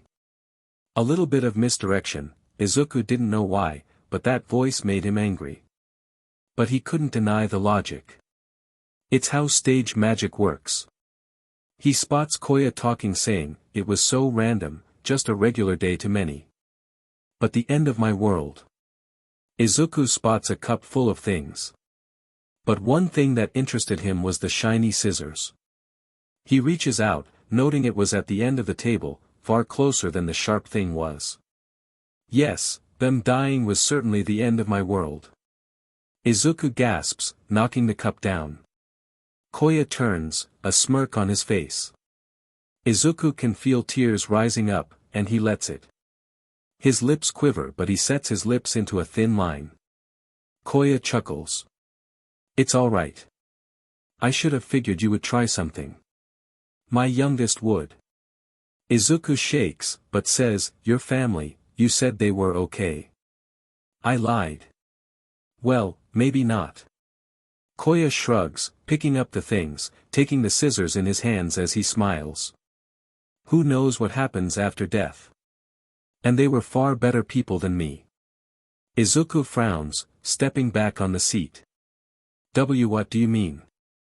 I always felt so, stifled. Because of my villainous quirk, I was never given a true chance to explore it. Koya smirks, waving the scissors about, his smirk a little unhinged. It made Izuku nervous. Hero society has always been that way, to be fair. If nothing fits their cookie-cutter mold, it's a threat. But, I played by their rules. Did it all right. I got a successful job as a reporter, a wife and 2 kids. All good. I even developed a degree of care for them. For it all. But then, he tilts his head before slamming the scissors on the desk, causing Izuku to flinch. They died. And while grief did fill me, relief was a much sweeter drag. It was easy to disappear. To track down the killer. To use him as a little test subject, shall we say. Izuku felt his stomach drop, fear freezing him. You killed them. Koya smirks. Yes. After that, I met an investor of sorts. Someone who helped me get this little gang of mine. People who felt as if they were stifled as well. Koya chuckles, kneeling down to Izuku's height. I may have lied. You see, I do want you and your brother here. Honestly, it was a cute lie, but hardly believable. I have seen better lies. Why did you take us? Izuku asks again. Koya smiles, a cold smile. Bait. My investor is having some issue with a vigilante. A thorn. And I happen to know this vigilante loves to play hero. So what better bait than kidnapped civilians? Koya shrugs. Really, it was lucky to have found you. This area I control was almost all out of souls. Izuku swallows. Then why did you hurt him? Your brother shouldn't have fought back. Koya says, standing up. Now. I'll make sure my men put you back in your cell. Wait. Koya turns, confused, his eyebrow raised. Izuku stutters but says, I want to share the same cell as my friend. Koya hums, and for a moment Izuku is almost worried he has figured out the missing sharp thing on the desk. But shrugs. Sure. You can't cause too much trouble. And it will encourage you both to behave. Izuku sighs in relief. The sharp thing cuts him, but he will happily steal again if it means he and Toshi have a chance. Chapter 7, Nightmare. Toshinori runs. He doesn't know what he is running from. He cannot see. He only knows he is running from something. Maybe someone. He knows there is something going on, he is missing something. There are voices whispering all around him, but he ignores them, running. The darkness gives way to a light, but he keeps running. He reaches out a hand to the light, sensing it was needed. He runs, ignoring the feeling of a gloved hand on him. He runs towards the light, letting the light blind him. He wakes up in a familiar street. He shakes his head, confused as he looks around, seeing the familiar street surrounding his middle school. He rubs his eyes. Right. He thinks, wondering what the heck was that weird dream about. I was making my grand escape. He rolls his eyes as he recalls how his teacher held him back, for such a petty reason as well. But it has become a little expected at this point, since being quirkless didn't come without his struggles. He begins walking, quietly making his way back home. The way home was over an hour long after all. Better get to it. He thinks, happy to put aside that weird daydream. He must have just been watching too many movies. He travels through the traffic of the day, ignoring the sounds of distance fighting. He focuses on just crossing the road, ignoring how the streets are filled with people. He puts on his headphones, tuning out as he walks. His sister recently sent him a birthday playlist, which was mainly filled with music he liked, some stuff from his sister, some from his brother and some from Mom. It was relaxing. He barely even noticed the dark clouds rolling in. He walks, keeping his head down, blonde hair waving in the breeze. He sees a couple of heroes fly by. But his attention is caught by some fire trucks rushing by. Some attack, maybe a fire villain. He thinks briefly before pushing it aside. No good worrying about it now. He walks by parks, seeing them rather empty the closer he gets to home. Did I miss a report? He thinks, not seeing people hiding in their homes. But his concerns aren't huge until he sees an ambulance rush by. Whoa! What's going on? He thinks as he sees the speed the ambulances are rushing by. He glances up, seeing billowing smoke rise. He rushes forward, dread curdling in his stomach. No, no, no, and no. He rips off his headphones, stuffing them in his bag as he runs. He hears his phone disconnect from them, stuffing it in his pocket. He runs, holding onto his bag by the strap as he sees his home gone. Reduced to rubble. He sees police, EMT workers rush around, firefighters looking through the rubble. He sees people at the edge of the police line. No heroes though. He whines in fear, racing through the crowds. He barely notices when a policewoman says, "Kid, you can't go through here.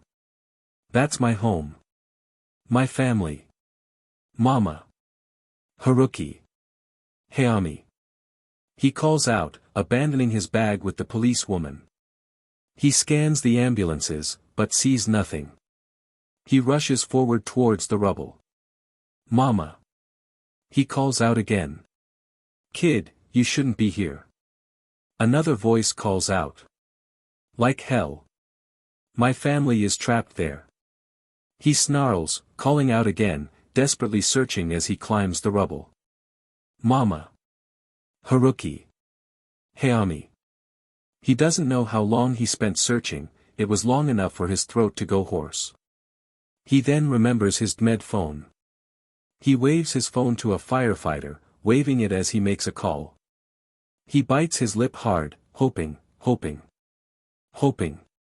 No line goes through. He continues digging.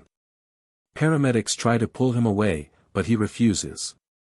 He refuses, focused till he hears his phone call. But just before he can answer it, it disconnects. He growls. It goes off again. It disconnects before he answers. He keeps digging. It must be an hour or so before the phone goes off again. He's tired. Exhausted. His hands shake as he tries to answer the call. He only barely misses the final call before it sends the caller to voicemail. Toshi. His mama says, her voice ragged. "Mama." He calls out, drawing attention as he moves, listening to her voice. "Hey baby, sorry, this is a pretty SHT birthday."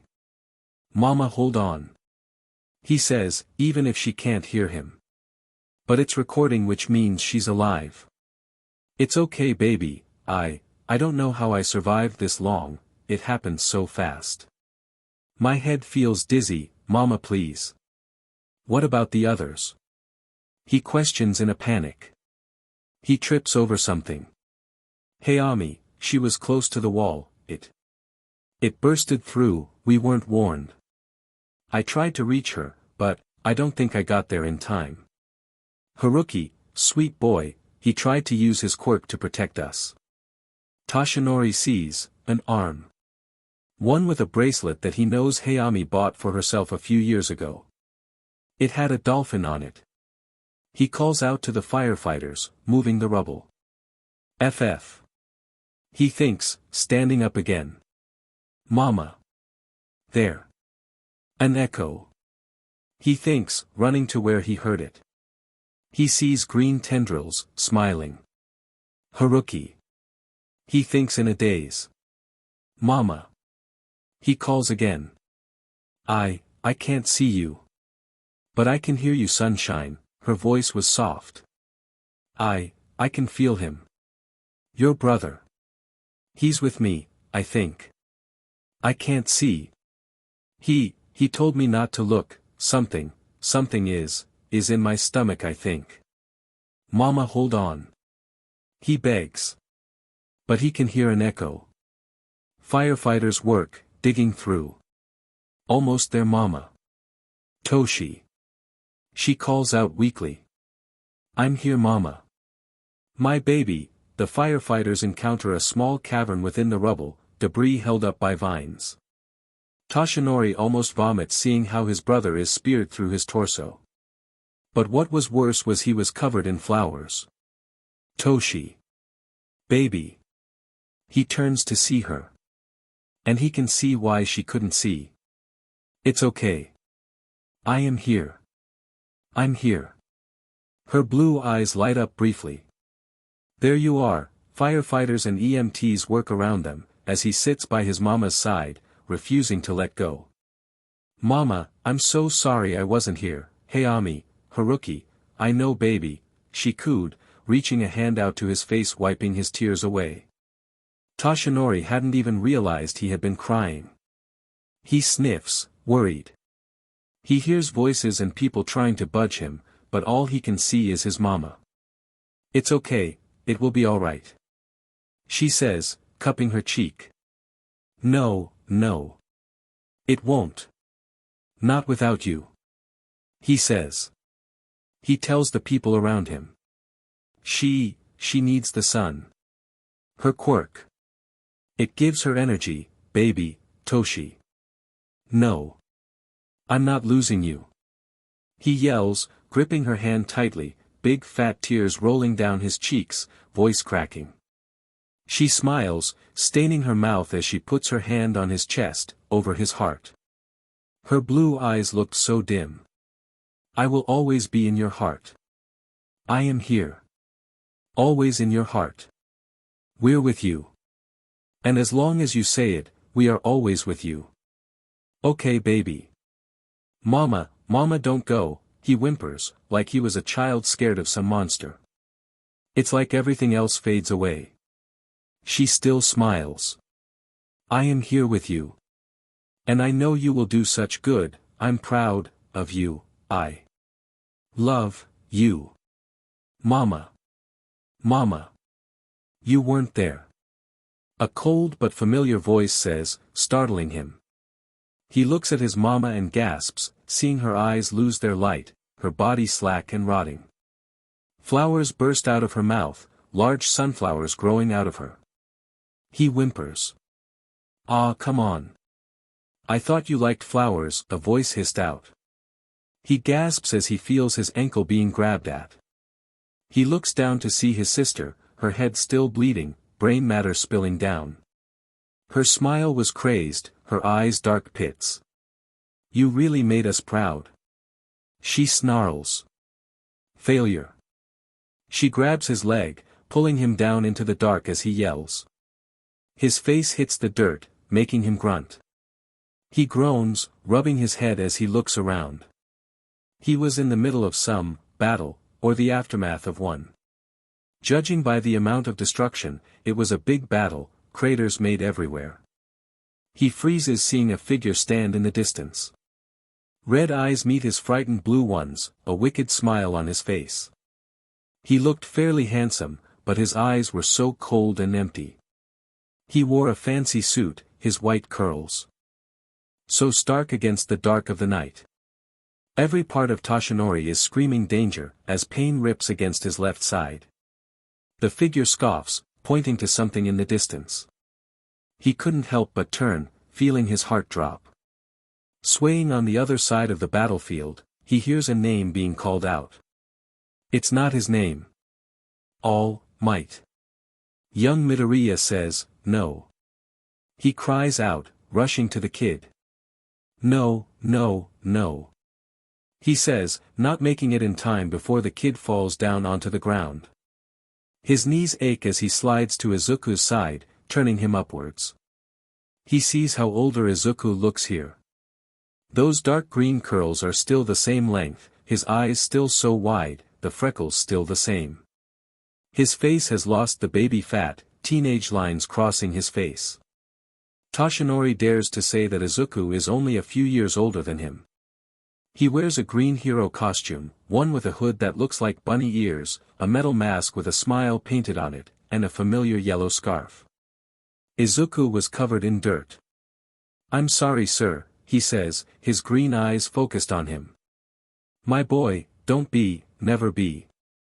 He rushes to say, pressing a hand on the wound, "Trying fix it, he's supposed to do that. You have to take it back."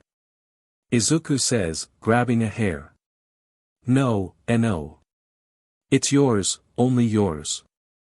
Take it, sir." "No."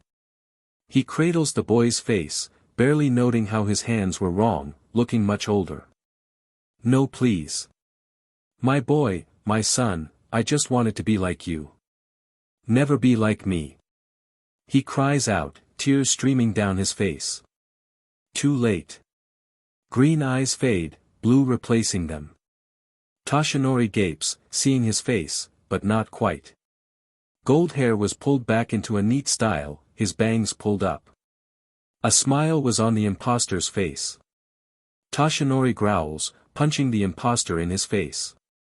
The smile remains, but the face rips off, revealing a scarred face. He just knows it belonged to the red-eyed man. He points at Toshinori, right at the heart. "Murderer." He says, his smile is the only thing Toshinori can see. "And no, I'm not," he tries to protest. "But you are. If not directly, then through inaction." A voice cuts through him, turning to face gold eyes and green and yellow hair, seeing the gold-eyed man punch him through the chest, matching holes in the man in the gray suit. "You killed me after all. Even after I warned you. Did everything for you." He gasps, tears in his eyes, breath gasping. Such a failure. The figure from before said. "Guess I have to make sure your future comes true." He panics, trying to get the dead man to release him. Toshinori, he hears a voice call out, but he ignores, desperately trying to get the hand out of his chest, whimpering in pain, panicked breathing being all he can make. "Toshinori, wake up," he hears it again. He whines in pain, shaking as he feels the figure behind him preparing to kill him. "Wake up." A woman's voice yells out. He wakes up. Chapter 8, The Best Thing Is You. "Wake up." A small voice cries out, startling Toshinori as he finally wakes up. A scream strangles his vocal cords, before delving into cries, tears pouring down his face. His throat burns, as he coughs, trying to take deep breaths. He struggles to open his eyes sore. But he opens them, seeing green eyes meet his. "Are you okay?" that sweet little voice asks. A sob tears itself out of his chest as he grabs the kid, checking to see if there were any wounds. "Toshi." Izuku's voice whispered out. You're okay," he repeats under his breath, trying to believe it, those hands in his body. Izuku tries to call out again, pouting when not succeeding. He then pulls on his bangs. "Toshi," he says again. This time, Toshinori stops, his hands shaking as he takes stock where they are. In a cell. He thinks, remembering Koya. He holds Izuku close, using his free hand to wipe his tears away. "How?" he coughs to clear his throat. "How long have we been here?" "Just a day." Izuku says, green eyes so bright and full of life. "Are you okay? You looked upset. Did you have a bad dream?" Toshinori chuckles faintly. "Guess you can say that." He hugs the boy, his breath stuttering for a moment. "I'm glad you're okay." "Me too. I was really scared. You weren't waking up. But I didn't want to say your name 'cause you lied about it." "That was a smart move, kid," he says, stroking through his hair. "Was it much?" "Maybe. But screw him, even if it was a dream he still saw Izuku die. Seeing that made his heart ache, like the very universe was telling him that him dying was wrong. Remember what I said. You're Hibiki and I'm Takara. Izuku says, a smile on his face. Good boy. He praises, gently cupping the kid's cheek. Izuku frowns, saying, you are okay though, right? You're not just saying that. I'm better now that I know you're here. He says as honestly as he can. Izuku, pacified for now, hugs him back. His arms wrap around Toshinori's, and it feels so strange how right it feels. He holds the kid, keeping an eye for any guards. But surprisingly none came. Izuku whispers quietly, I think Koya figured out we're quirkless, he didn't bother putting a guard with us. Toshinori frowns. While it wasn't great, an advantage can be found in it. I asked him why he took us. Izuku admits quietly. What? When did dash? Izuku cuts him off. When you were asleep. He points to the opposite cell. I was in there, and Koya talked to me in his office. Toshinori frowns, not liking that. Turns out he's the leader of the gang and he wants to use us as bait. Izuku then reveals. Oh f that. Toshinori could feel anger beginning to rise, holding Izuku closer, a glare on his face. Izuku cuddles closer then says, I got taken out of my cell, and into an office. I saw lots of people. He took over this police station.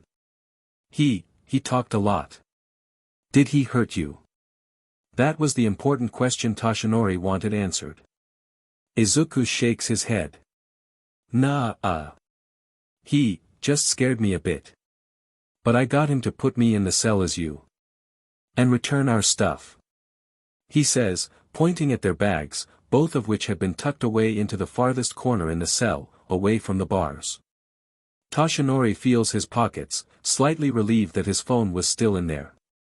Guess Koya figured we didn't have anything, either that or his quirk might prevent us, I have no idea how it works.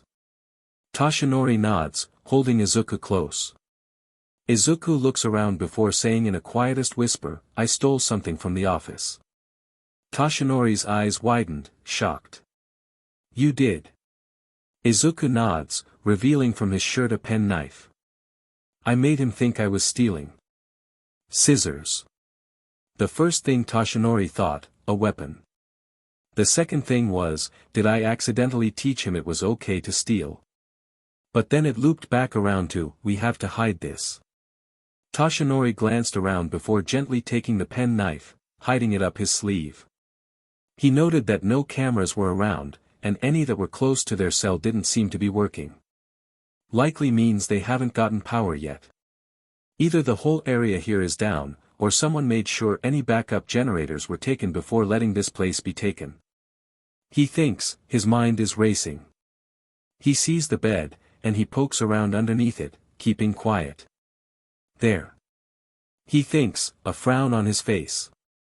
In between the mattress and the frame, was a small little space, a little bit of frame that can hold the small thing. He slips it near the top of the bed frame, easily moving his body like he was just switching Izuku over to his other side. Good work, kid. He praises him. Izuku practically beams from the praise. Toshinori faintly smiles back, his heart now far more calmer than it was before. We have a chance. You said that Koya wants us as bait. He questioned lightly. Yeah, apparently his boss wants him to capture this vigilante. Izuku frowns. But why? Aren't vigilantes illegal? That's what I was told. Right.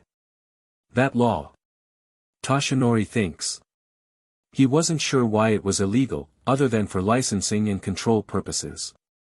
But Toshinori had very little quarrel with vigilantes, sometimes they can be more reliable than heroes, although there was always a gray area of thought when it came to them. Yeah, but I guess this guy must be doing something right, not to mention, with how chaotic everything seems to be, I wouldn't be surprised if the heroes are running around trying to deal with the big threats. This likely wouldn't be the worst time to be a vigilante, I have no doubt anyone would appreciate some welcome help, no matter legal matters. Toshinori notes. He then notes something. What time is it? Dunno. Izuku says, looking around as if a clock will suddenly appear. Were you going to sleep on the floor? He asks, frowning. Well, yeah. Izuku mutters, rubbing the back of his neck. I can't reach the bed. Toshinori blinks. He looks between the bed and Izuku. He puts Izuku down, standing up. The bunk came up to his waist, but he could see how the floating bed would be difficult. Izuku was tiny. And the bed was screwed into the wall. Well, we can't have that. Can we? He says playfully, before scooping the boy up in his hands, holding him carefully as he waves the kid about. Whoa, look at that. You're flying, kid. He says, hearing those sweet giggles spring out. There. Better. He thinks as he sees Izuku enjoy himself, even if it was only for a moment. He spends a few minutes, letting the boy tire himself out before putting him on the bed. There. Comfy? He asks. The blanket is scratchy. Izuku complains, kicking it away. Toshinori, upon feeling the fabric, agrees with the statement. He goes to their bags, glad that nobody saw fit to take a look inside their bag. At least, having the decency not to steal their things. He grabs a larger blanket, a simple purple blanket, putting it on the bed, letting Izuku tuck himself in. Comfy? He asks again, happy to see the little tired nod. Good. Aren't you going to sleep? Izuku asks him. Toshinori pauses, glancing back at Izuku. He swallows before saying, I already slept plenty, don't you think? He smiles at Izuku, a wide reassuring smile. I'll stay up for a little bit. Keep watch and all that. Izuku frowns. But, aren't you tired? Toshinori was tired. It was bone-deep tiredness, and he wasn't sure if it was caused by the nightmare or its lingering effects of Koya's quirk. Maybe both for all he knew. But if he was going to have more nightmares, he would rather not. I'm fine. He lies. Izuku frowns again, but then smiles and says, okay.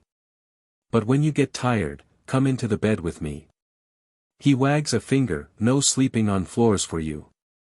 Toshinori snorts. This kid is amazing. Alright, I will. He says, petting the kid's head. Night, Izuku yawns out, curling up into the touch. Once Toshinori feels that the kid has nodded off, he leans against the wall, blue eyes alert for danger.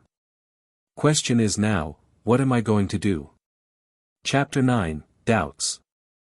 3 days pass by. Or at least, Toshinori thinks it's been 3 days. It was hard to tell the time when time hardly seemed to matter. Despite being a gang leader, Koya seemed to be a fairly gracious host, having the two of them fed. Though there were restrictions. Food came to them on a plate, with only plastic utensils to serve them. A guard will stand out by the bars, watching them eat before taking back everything. And after the first night, a guard was set up to watch them. It was never the same person. So far they had the snake guy, who seemed to love hissing at Toshinori. Spike guy seemed to dislike Toshinori. Might have to do with the tugging of his spikes. Teleporter guy didn't seem to be too much of a hassle. But there were others. For a self-proclaimed small gang, they sure had plenty to spare. The guards would stay posted outside of their cells, giving them the illusion of privacy. Each of them said how they should be grateful to Koya for letting them live the lives they did. Ha! As if. Izuku, for all that he has been quite mature, was still a kid at the end of the day. There were only so many games and songs Toshinori could think of to entertain the kid. And it wasn't like their jailers were helpful. He could tell that Izuku was getting restless. Toshinori had debated on demanding some form of games from Koya, but he didn't want to risk pissing the guy off. Trying to get Izuku to talk more about what Koya talked with him in the office was hard. When the subject came up, Izuku changed it. When he tried to lightly question, Izuku clammed up. At first Toshinori feared the worst, but he had to remind himself that Izuku had only been separated from him for a handful of hours. And that he had already checked the boy over for injuries, the only injuries that were there were caused by the teleporter. Koya hadn't touched Izuku. He would tell him if that happened. Right. But all the added surveillance made it hard to plan for escape. Not to mention that despite the seeming lack of care towards them, Koya had done well to make life difficult for them. Izuku only saw parts of the station and the only exit he saw required passing through the main doors, where a bunch of criminals are. So, not an option. The only relief was that it was clear that Koya and his gang had taken over the station recently and therefore haven't been able to put the power back up. It's far easier to trick people than machines. Still, Toshinori himself was restless, hardly liking the idea of just waiting around being bait. But while every part of him is screaming to just say, "F it," and charge off in a blaze of fury, he can't risk Izuku like that. Koya has been annoyingly patient with them. He can't risk upsetting the guy who has influence between them and the guys who clearly want to punch Toshinori's lights out. Not to mention that he had no idea if Koya's quirk was still affecting him. When trying to remember the feeling of being under it, all he can recall is the nightmare. Since then he hasn't really slept. That might be why Izuku has been a little upset at him. But he really can't sleep, every time he closes his eyes he's back at that place. Hibiki. Izuku calls out to him, using the fake name. Toshinori hums out. "You're pacing a lot." He points out. Toshinori pauses. "Huh. I haven't noticed that." He distantly thinks, almost wanting to laugh. "Oh, that's not a good sign." "Oh. Sorry," he says, rubbing the back of his neck. He's half tempted to pull on his bangs, but he knows that if he does that, he's likely to lose his hair. "You need to sleep." Izuku frowns. "I'm fine." "You haven't slept in 3 days." "I'm fine." "Stop saying that." "I'm not stupid, I know you aren't." Izuku nearly yells out. A bang on the bars reminds them of their company. "Keep it down, you brats." They both wince. Izuku glares at Toshinori. Toshinori, at first wants to smile it away, wants to keep lying and saying he is fine, but he isn't. He knows it. And really, why hide it? The thought of admitting such weakness makes his left side twinge in pain. He had the unfortunate surprise when he got changed to feel the presence of some old scar, some old large scar on his side. He doesn't know where it comes from, but he tries not to think about it. "I'm sorry." "You're right, I just can't." He tries to be honest with the kid the best he can. Izuku doesn't deserve to carry his burdens, he's only a kid. But right now they have no one else to lean on. Izuku frowns, is it the nightmare again? Toshinori nods, knowing that the kid was looking for some honesty. Izuku's frown deepens, looking out of place on such a young face. "I wish I can help you."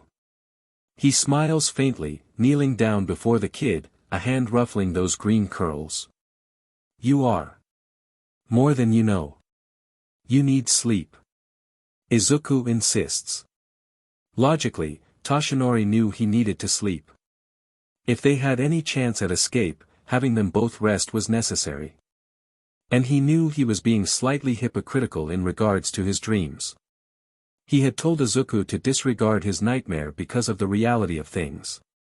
He knows there can be no way that Izuku will end up dying in a battlefield. From what the kid has babbled about his hero All Might, he seemed to have brought crime rates to an impossible number. Toshinori can barely imagine a world like that. Even if the world has gone to SHT and the guy seems to have retired, there has to be a hero out there that can find them. We'll find them. Yet, his phone weighs heavy in his pocket. He had the chance to check on it. Those 3 voicemails. Just like from his nightmare. But he never plays them. Not only would it drain the little battery he has on the DMN thing, it being at only 20%, but also because he didn't want to tip off their jailers that he has it. Still, his stomach feels sick whenever he thinks about the nightmare. He's tired. His head aches, his bones feel heavy and they creak in his body like they are going to break. But his mind refuses to settle, tormenting him with the what-ifs, the terror of waking up and finding Izuku gone or worse. The idea that his nightmare held truth to it. It filled him with a bone-chilling paranoia that makes him imagine horrid images of just trying to carve a path through the criminals. Izuku frowns, not liking the silence, seeing Toshi so spaced out. He then gets an idea. He yawns, rubbing his eyes. Hibiki. I'm tired. He whines, interrupting the spiral Toshi is experiencing. You are. Toshinori raises an eyebrow, looking at the boy. Then again, isn't he at the age where naps are allowed? Besides, what else can we do? Toshinori notes to himself. He sighs. Okay. Up we get. He picks the kid up, putting him on the bed, taking a moment to take off his shoes. Izuku clings to him, his eyes wide as he says, "Can you lie next to me?" I feel cold, he sighs, immediately seeing through it. But how the F is someone supposed to say no to that face? He smiles faintly as he gets on the bed. Izuku immediately cuddles into him, even going so far as to burrow into the sweater Toshinori has. Toshinori smiles, merely hugging the boy close. Comfy.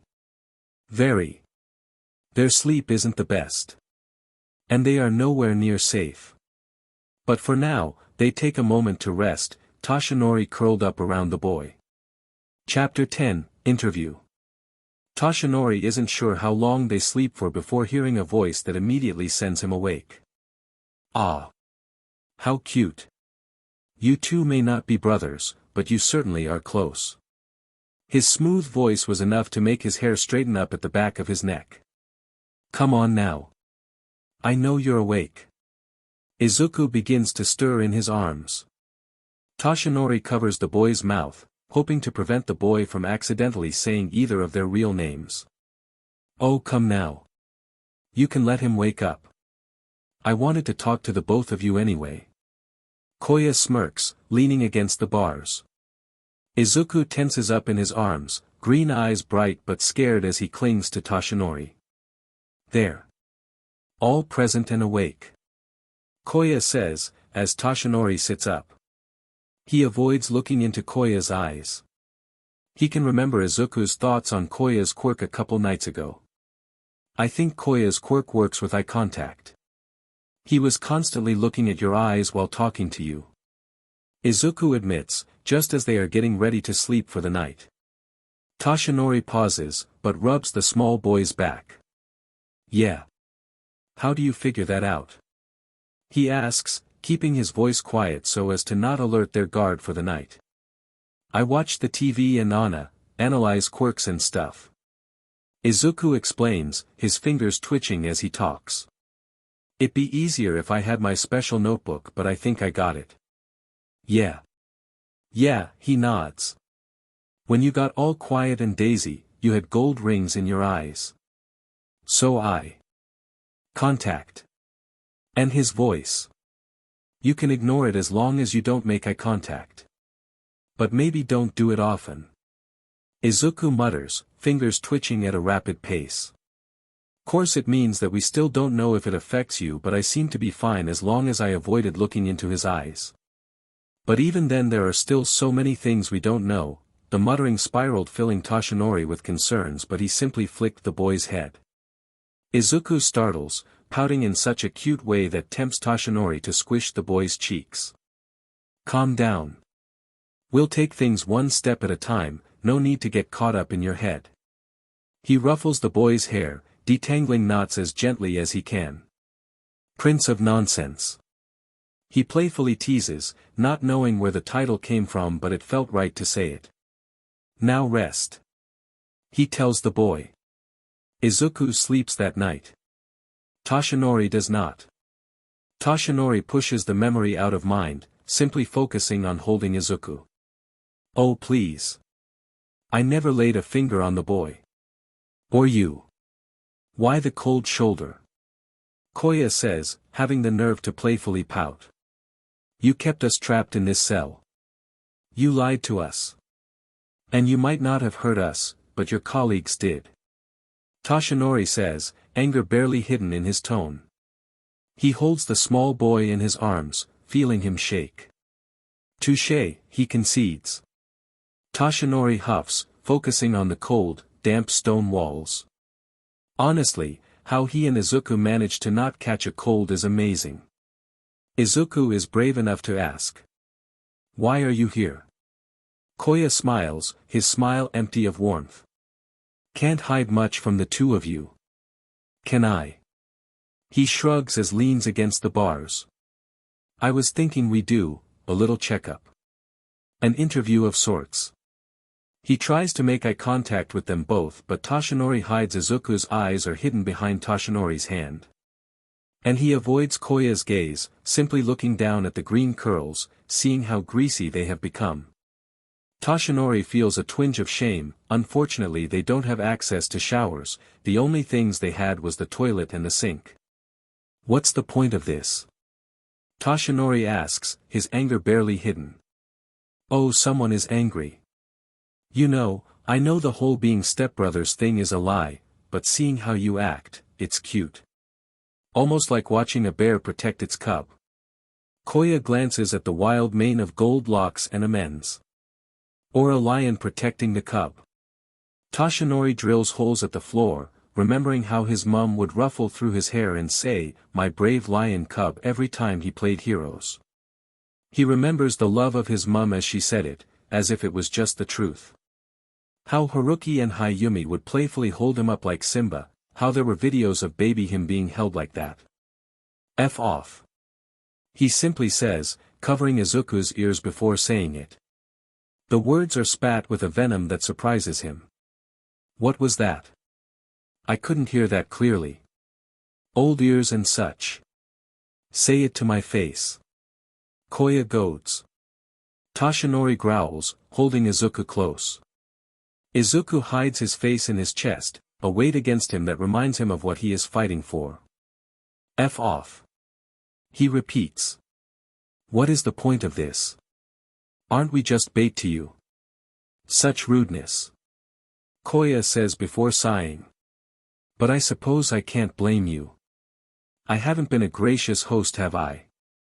Still, I suppose you have the right to know what?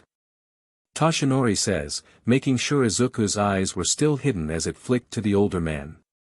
My investor had the kindness to inform me that his little vigilante problem has been taken care of. Koya says. Toshinori feels his heart freeze. If he doesn't need us as bait, what is going to happen to us? What's going to happen to us? Izuku asks, his body shaking, tears springing in his eyes. He hides his face. From the corner of his eyes, Toshinori spies Koya's face twitching. It makes a face that quickly shuts down before that false smile appears. Well, here's the fun part. I was thinking you could stay with us. Toshinori blanks. What? Izuku says, but what about our family? Well, see, that's the interesting thing. You haven't tried to escape yet. He says, a smirk on his face. Which leads to 3 possibilities. He holds up 3 fingers, counting them off. Either you're biding your time, which is a likely option. You're waiting for rescue, unlikely, you weren't faking that desperation. Or, Koya's smirk widens, his eyes shining with an unreadable light. You can't escape. Because you don't have the power to. He shrugs. Something I had suspected but couldn't properly confirm before now. Toshinori tenses up, Izuku flinching in his hold. Please don't let him figure it out. He prays to something. Yet no gods listen as the dreaded word is dropped. You're both quirkless, aren't you? He asks, and it feels like getting shot. Toshinori growls, holding Izuku close. Koya smiles, triumphant. See, I figured it out. While you were in here, I was observing. I'm always watching. He says the last part in that smooth tone, which makes Toshinori shiver, trying to ignore the sudden urge to face him. But Izuku does him the favor of tugging on his bangs for him. And well, I figured since you're both so young, it made sense to just take you. But we aren't your bait. Why can't you let us go? Izuku says, tears in his eyes, his small body trembling. You know too much, I'm afraid. Koya says, as if he was Izuku's parent, explaining it to him. Plus, who says your family would want you? Quirkless as you are. Toshinori doesn't get it. What Koya is implying, after all, quirkless while dying out, wasn't bad. Hayumi was strong and encouraged him to be strong. But he can feel tears run down Izuku's face, mumbles of, no, and, she wouldn't. This he can understand. Koya is implying Izuku's mother would abandon him. And oh, doesn't that hurt him somewhere inside his heart? She wouldn't. He says. You don't know that. Koya says, his face daring to have an upset expression. Especially not in this day and age. What with the population of the quirkless decreasing? I was a reporter, I read the statistics. Quirkless kids don't make it far on their own. That's not true. Toshinori says, feeling something climb up his throat. Oh, but it is. One of the headlines I did was on a quirkless teen. Poor girl was bullied and harassed so much that she committed suicide. Koya's tone was far too gleeful for the words, how he ignored how Izuku whined as if in pain. Izuku curled up into a ball, his muttering increasing, his green shrunk and shaking. Panic enveloped Toshinori as he shaked the boy's shoulder. When thinking about the percent of people who are quirkless, the current number is touted to be 20%. However, let's actually break it down right. Let's say, 10% of the 20 are from the older generations. Seems fair, right? Quirks have only been around for about 100 years. And throughout generations it's a slow spread. In places like Germany, France, even in certain states of America, there are towns filled with quirkless people. But they are all old. Sure, some were born quirkless, but some always were. So how much of the 10% count? We'll say, maybe, so it brings down the number to 15%. Then we take another 5% for the functioning quirkless. Because those people are those who were born with quirks, but for genetics or simple reasons, they somehow lose their quirks, they have a quirk. So the number is down to, then we take another 5% for those with invisible quirks or useless quirks, cause again they have quirks, it doesn't count. So really, you are left with 5% of kids like yourself. Really, it's amazing how you two found each other. The odds were against you. As Koya talked, Izuku shrunk, lost in a spiral. Toshinori tried to shake him out of it. He tried shaking the boy's shoulder, hating seeing the large tears roll down his face. He tried speaking, but he could tell Izuku was in deep. It was like he was invisible as a ghost. And Koya kept, talking. He hated how something about the words made his stomach turn, like he should know this. But he growls. F off. He growls out, his face turning to Koya, seeing golden eyes flash, and then his thoughts stop. Chapter 11, Trapped. Who says your family would even want you? The words echo in his mind. All it does is echo. The thing is that, Izuku can only barely still reel from the fact that he is quirkless. That the reason why he hasn't developed a special quirk that would help him with his dream to become a hero wasn't going to happen. You should probably give it up. Can I be a hero too? I'm sorry. I'm so sorry, Izuku. All these voices ring through his mind, overwhelming him. Reminding him of what he cannot have. He whimpers, the voices getting louder. Useless Deku.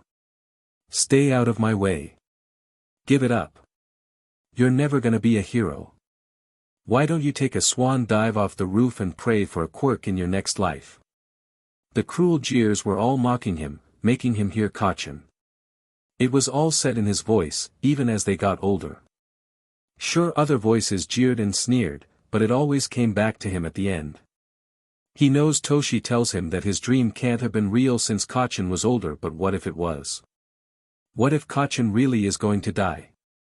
What if he bullies him, then begins changing only to die saving him?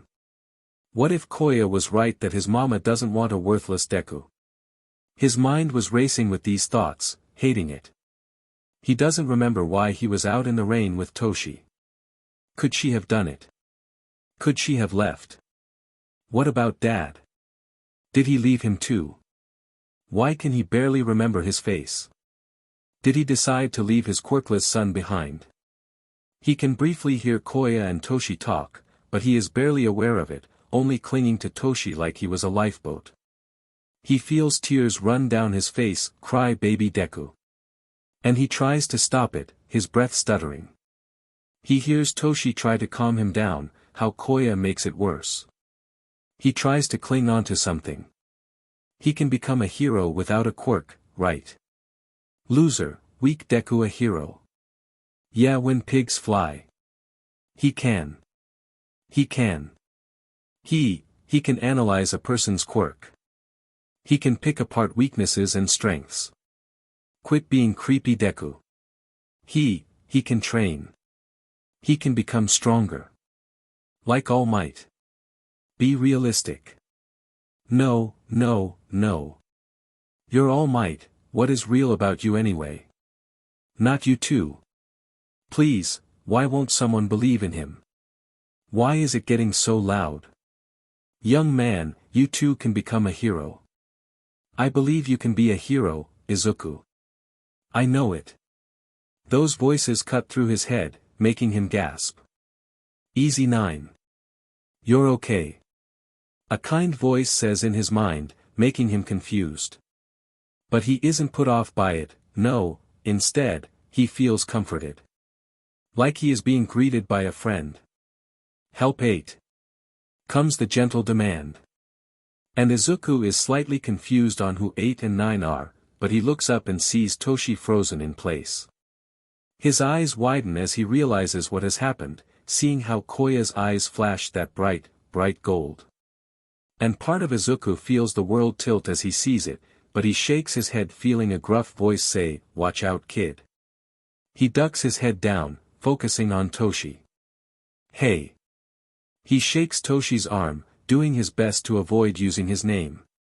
He looked up into Toshi's eyes, and now his eyes held a larger ring of gold in them than before. He whines. Come on. He shakes his arm again. Come on Toshi. He whines again, freezing when he hears Koya chuckle.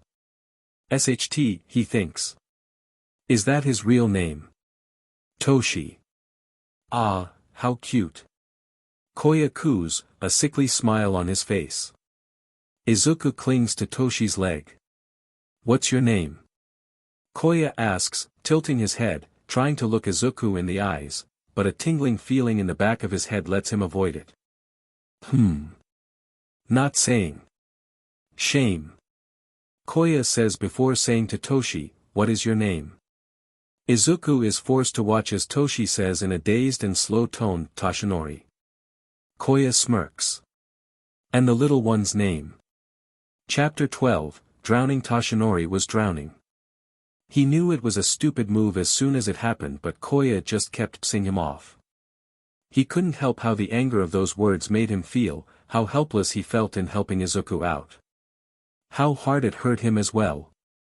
The moment those gold eyes laid onto him, it felt like the floor gave out beneath him. Suddenly he wasn't trapped within a cell, he was drowning in thick, choking darkness. He couldn't tell up from down, right from left. He tried to cling onto something, but he just felt trapped. Every time he tried to move it was like trying to move through sludge. Why did that sound familiar? Oh my poor boy, is this what you both felt? He was left holding his breath, feeling the lights in his mind dim, his eyesight getting foggy and filled with gold.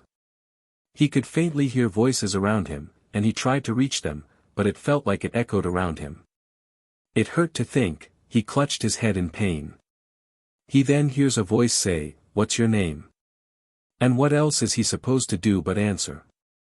Toshinori. He breathes out, sinking deeper. And the little one. Little one. Who? He feels his hand being tugged as he looks down to see. Precious guild mos protect mickle mikid mis successor Simeon help manana. His head hurts. It hurts. He wanted to breathe, he wanted to answer, he needed to answer. He opens his mouth to answer before something covers his face. He panics, flailing his arms about, trying to get them off him before he feels a familiar chill of wind. He freezes, noting the texture covering his hand. It was a glove. Which meant a hand. Which meant a person was here. Somebody was here. He tried to speak, tried to tell them that he needed to breathe, to answer, but a gentle voice said, "Don't answer that kid. He doesn't mean anything good." He tries to move, do anything. He feels another hand snake around his stomach holding him close. He fights, kicking his legs out as he hears the woman say, "Let's get you out of here, kiddo." He can hear the voice ask him again. What's his name? He wants to answer, he can feel the burn in his throat and lungs as the air in them gets thin. He kicks his legs out, trying to get out of the grip, panic flooding him. Help. Help me. He tries to call out, twisting as much as he can out of the grip. He can hear other voices whisper and echo around him, overwhelming his head. Where is he? Why is it dark? His head hurts so much, it's too much to think. So you won't say it? Ha. Guess I should have figured. Leave him alone. Relax. Seems your little friend here stumbled upon a weakness of mine. My quirk is pretty good at controlling others, however it's just hypnosis at the end of the day. There is only so much you can do before you encounter a mental wall. You seem to be that wall, Takura. He will protect you at any cost. Takura, that doesn't sound right. He thinks, his struggling slowing down, his thinking growing sluggish. His eyelids droop, his hands going slack in their grip. He leans back seeing black hair greet him, with dark gray eyes. She had a mole on her face, a beauty mark on her chin. She looks pretty. Toshinori thinks, finding himself relaxing, no longer fighting. She's pretty. The woman looks down and smiles sadly, "Hey, a kid. You with me?" Toshinori's eyes widen but he nods. Why is she so familiar? It was hard to think, but somewhere inside him he could feel how important this woman was to him. All of a sudden tears spring up in his eyes, stinging them. He doesn't know why, but all of a sudden the arms that are holding him are no longer suffocating, instead, he feels safe. Like he would when Mama would hold him. He sniffs, wanting to hug her. Oh Toshinori. The woman sighs, almost reading his mind, she turns him around, allowing him to face her properly. They float in the murky sea of black, a gold light and purple light shining around them. Being able to see her properly allows him to see she was a hero. She wore a dark suit, a white cape and her yellow gloves. She looked strong, really strong. He feels silly for still wanting to hug her, for crying for no reason, but he really wants to. It's a need that he doesn't understand. But the woman smiles faintly and says, "Bring it here, kid." So it's easy to rush into her arms and hug, silent sobs escaping him. It's easy to let her voice soothe him and his jagged edges. It's easy to breathe with her, to not have to speak with her. It's easy to be with her. Here he doesn't have to be strong. Here he can be weak. Here he can be himself. Safe in her arms. Chapter 13, Letting Hope Indiana. He isn't aware of much, just how they float in the darkness, gold and purple light spilling from their bodies. But unlike the cold gold that reminded Toshinori of Koya, the gold that spilled from his body was like that of fire, it was warm. It was bright. So instead he just clung on to the woman, letting the tiredness in his bones sit within him. "Almost there, kiddo," she says, her voice soft, her smile small but warm. Like he was a little kid again, he only clings to Nana, still not talking. If Toshinori closes his eyes, he can almost pretend it was his dear mama who was hugging him. The feeling he feels from her is the same. But he knows better than to pretend. He isn't sure if his dreams, his nightmares were real, but there was always a chance his family was fine. That, like he told Izuku, the dreams weren't real. It doesn't take long for something to shift. He can hear, distantly in his mind, Koya's voice ordering him about. It was strange. Half of him was aware of things. He could feel his body moving. But he could also feel the woman's warmth beside him. He could see as the darkness began to grow lighter, like someone turned the light on in a room. He sees chunks of concrete around him, as he looks around confused. But what shocks him the most is seeing a large structure in the distance. It looked like a chunk of a room had been ripped out, and there were chairs, thrones all sat in a semicircle. A little further along, he could see the beginnings of a vault door. The woman, Nana, how does he know that name? Nana lands them on the edge, her arm around Toshinori's shoulders. "It's okay. You're okay, Toshinori." She soothes, leading him to a seat. It feels weird to sit on, like it's too big for him, but he doesn't find it within himself to complain. He just looks at her, seeing how her gray eyes are filled with an expression he finds hard to read. "You okay?" she asks. Toshinori nods, then in a hesitant voice says, I'm tired." He says. Nana flinches, as Toshinori hears Koya's voice ring in his head. He flinches as he feels a hand slap his cheek, Koya's voice yelling at him, no not at him, at his associate. He can briefly see how the snake man hits his cheek, saying he was being ungrateful. How Koya is yelling at Snake Man, how he is saying something along the lines of, "We don't abuse kids. Not as long as I'm in charge." Ha! I suppose it's good to know that Koya has some lines he won't cross.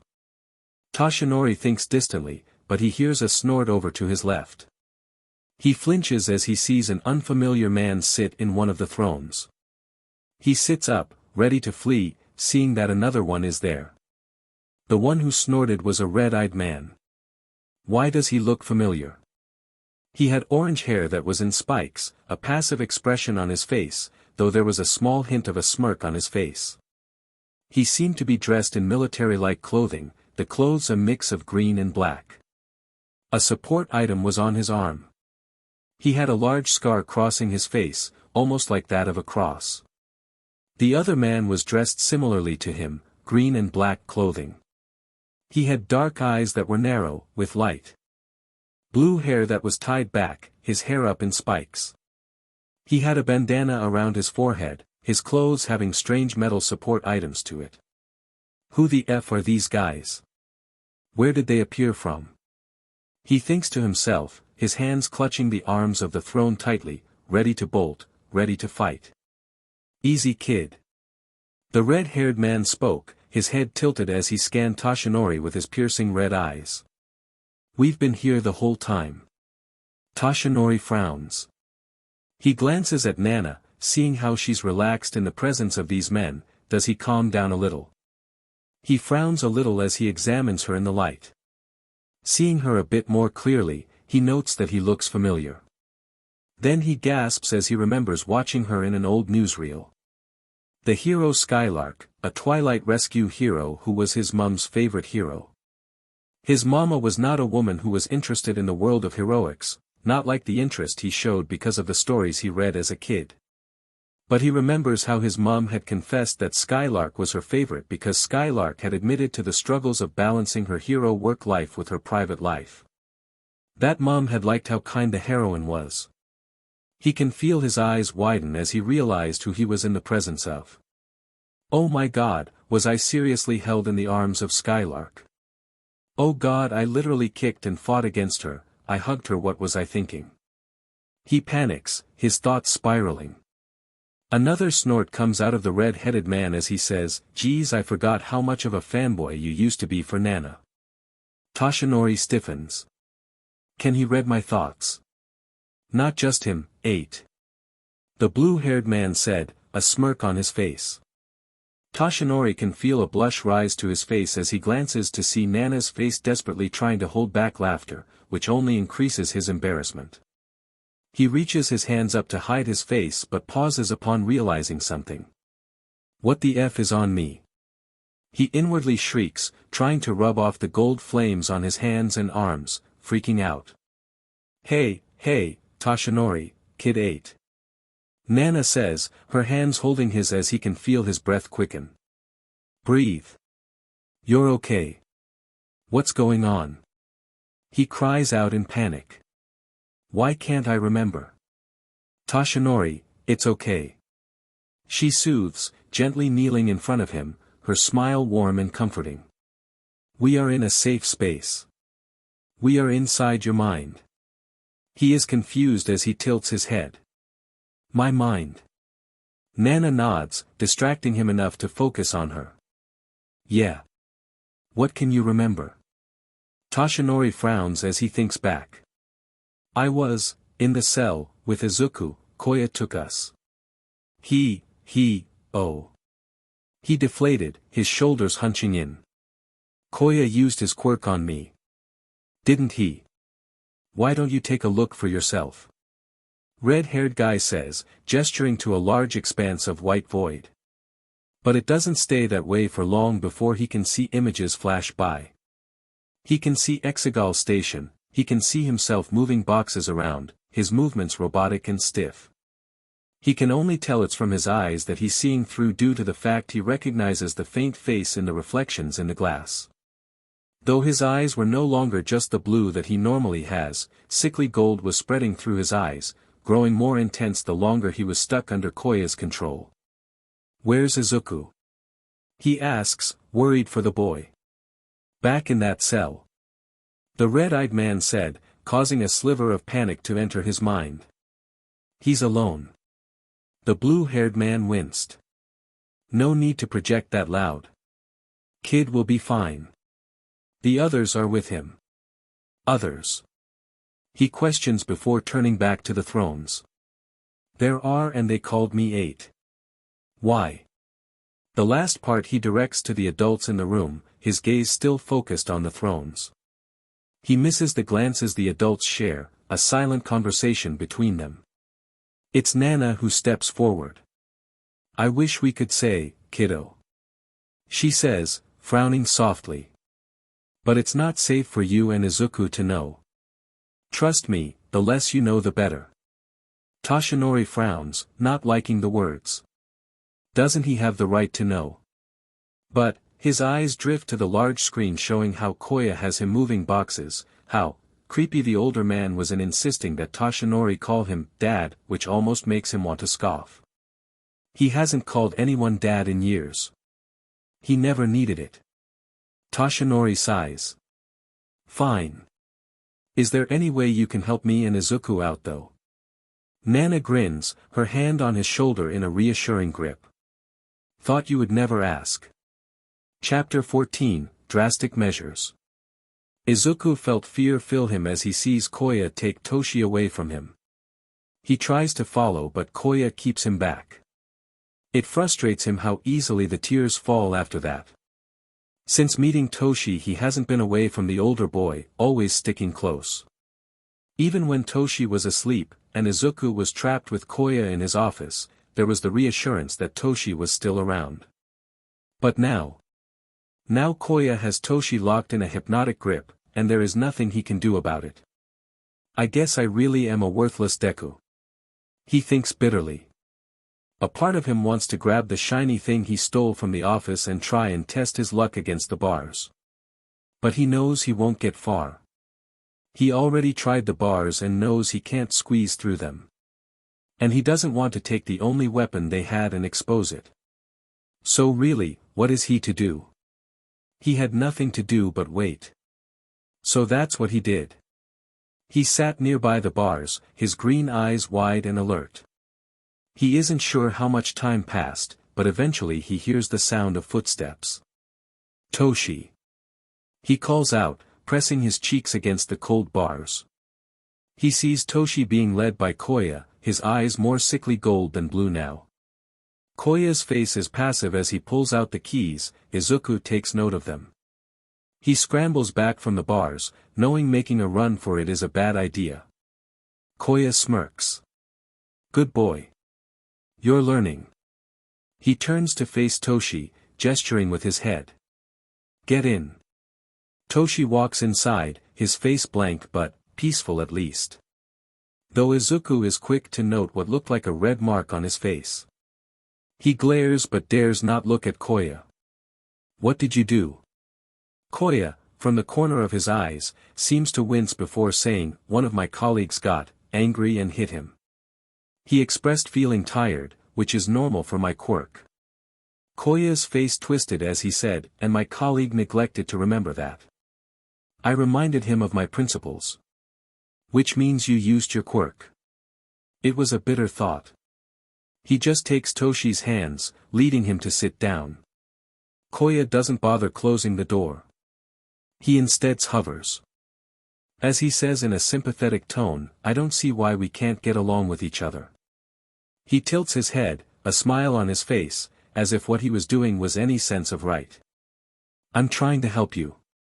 By taking me from my mama. For using Toshi. He says, holding tight to the older boy's hands. We can be a happy family. Koya says, one day you both will accept that. Soon I won't have to use my quirk against you. Family isn't forced. He says, tears building up in his eyes. He can feel Toshi squeeze his hands, one hand going up to ruffle his messy curls. My mama would never abandon me. She loves me.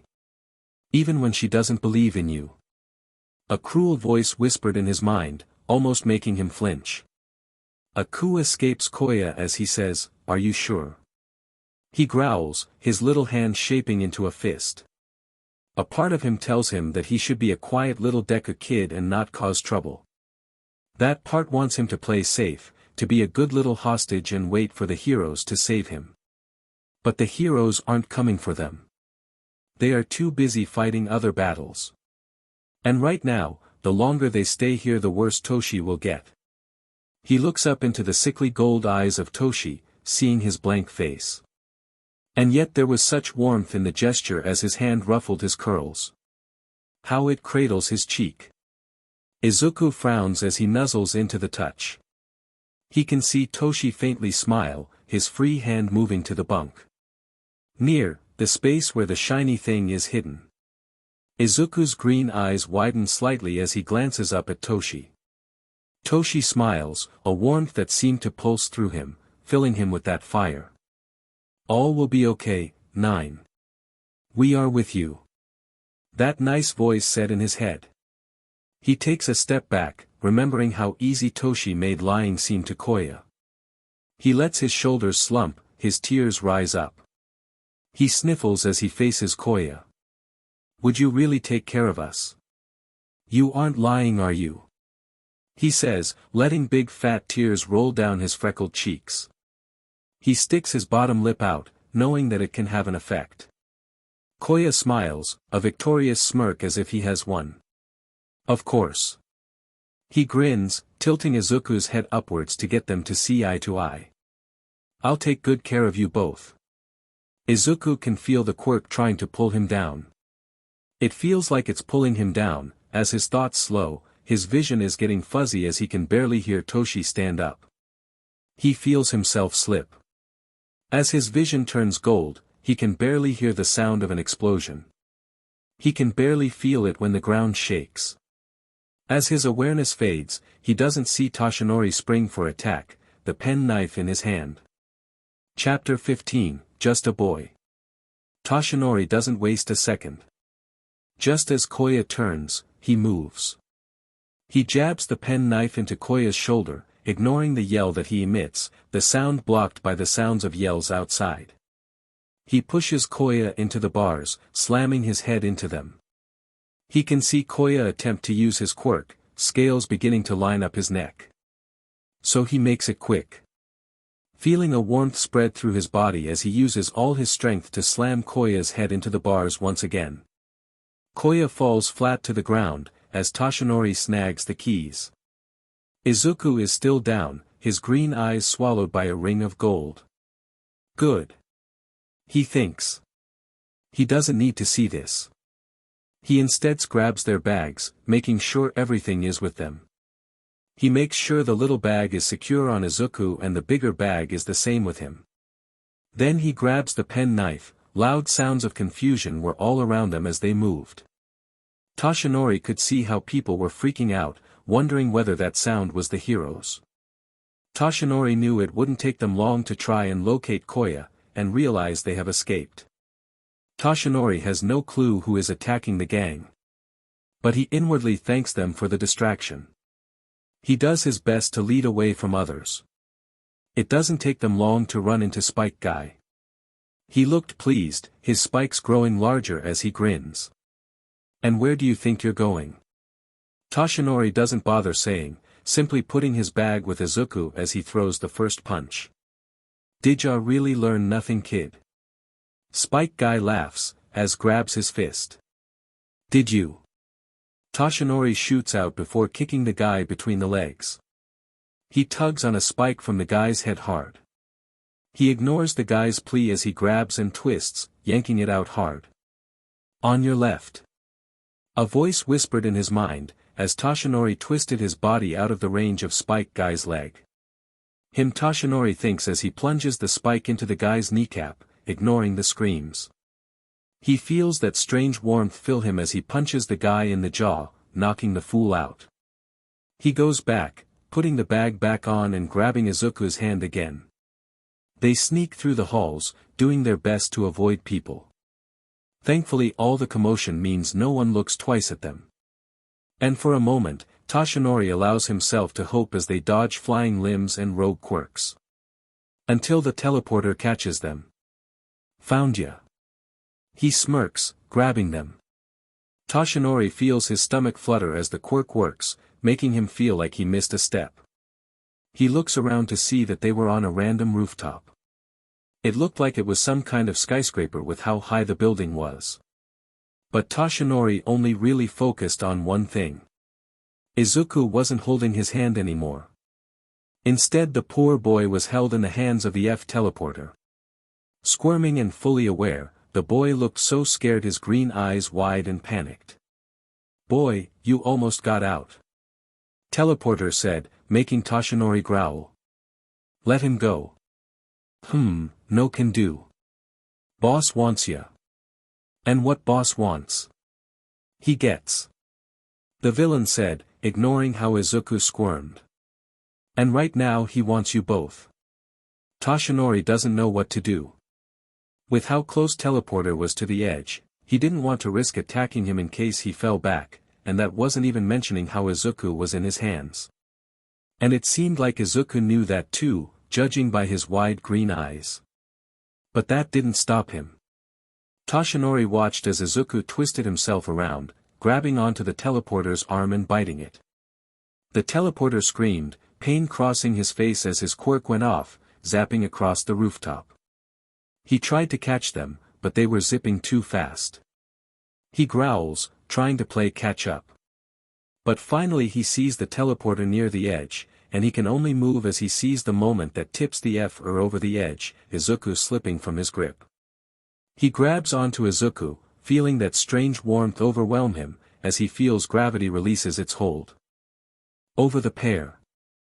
They float serenely, as something in Toshinori feels complete. The warmth felt like he was being held by Nana, as he held Izuku tightly. You're okay, you're okay. He mumbles into the boy's hair. Toshi, how are you doing this? Izuku asks, his eyes full of wonder. I don't know. I wish I could explain but I don't know.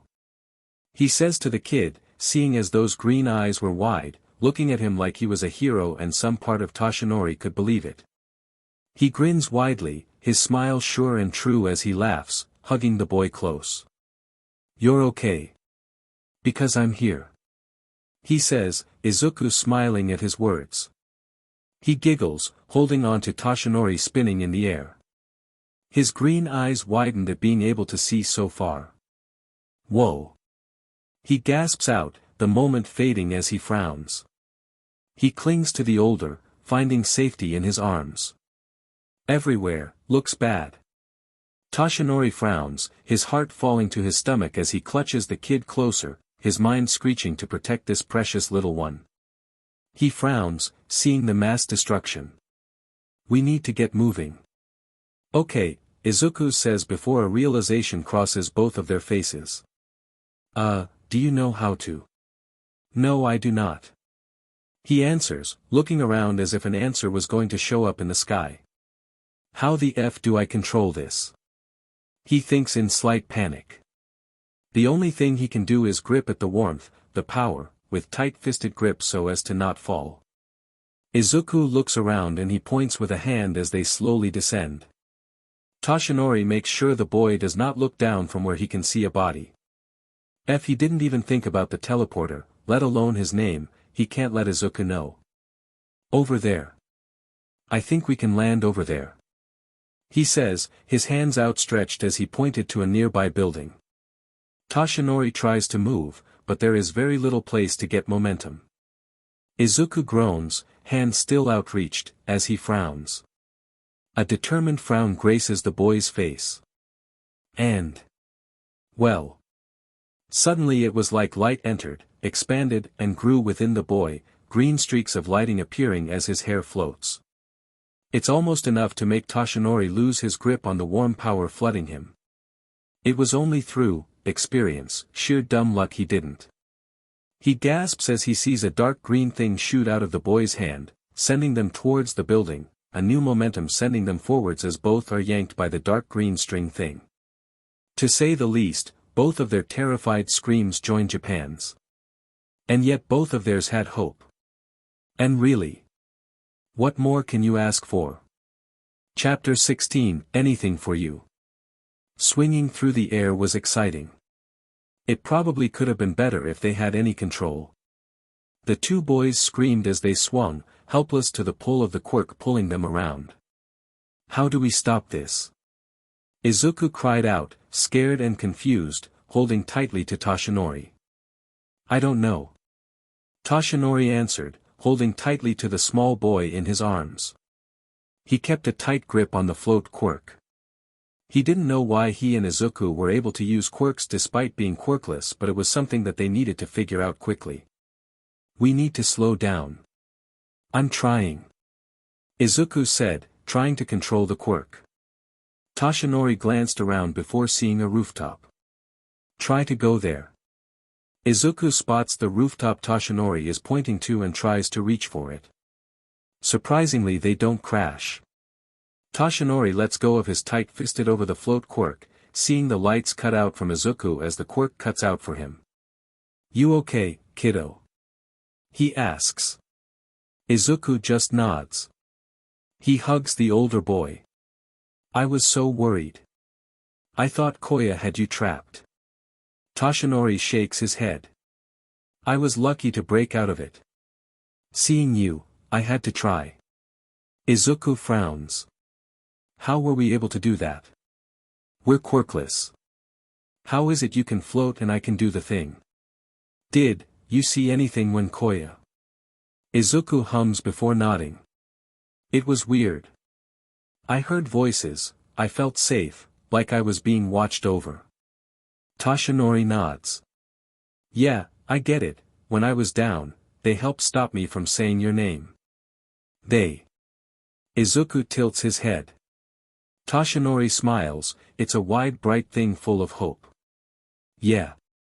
I got to meet some of the people, one of whom is one of the most amazing heroes ever," he said, grinning as he took a moment to fanboy.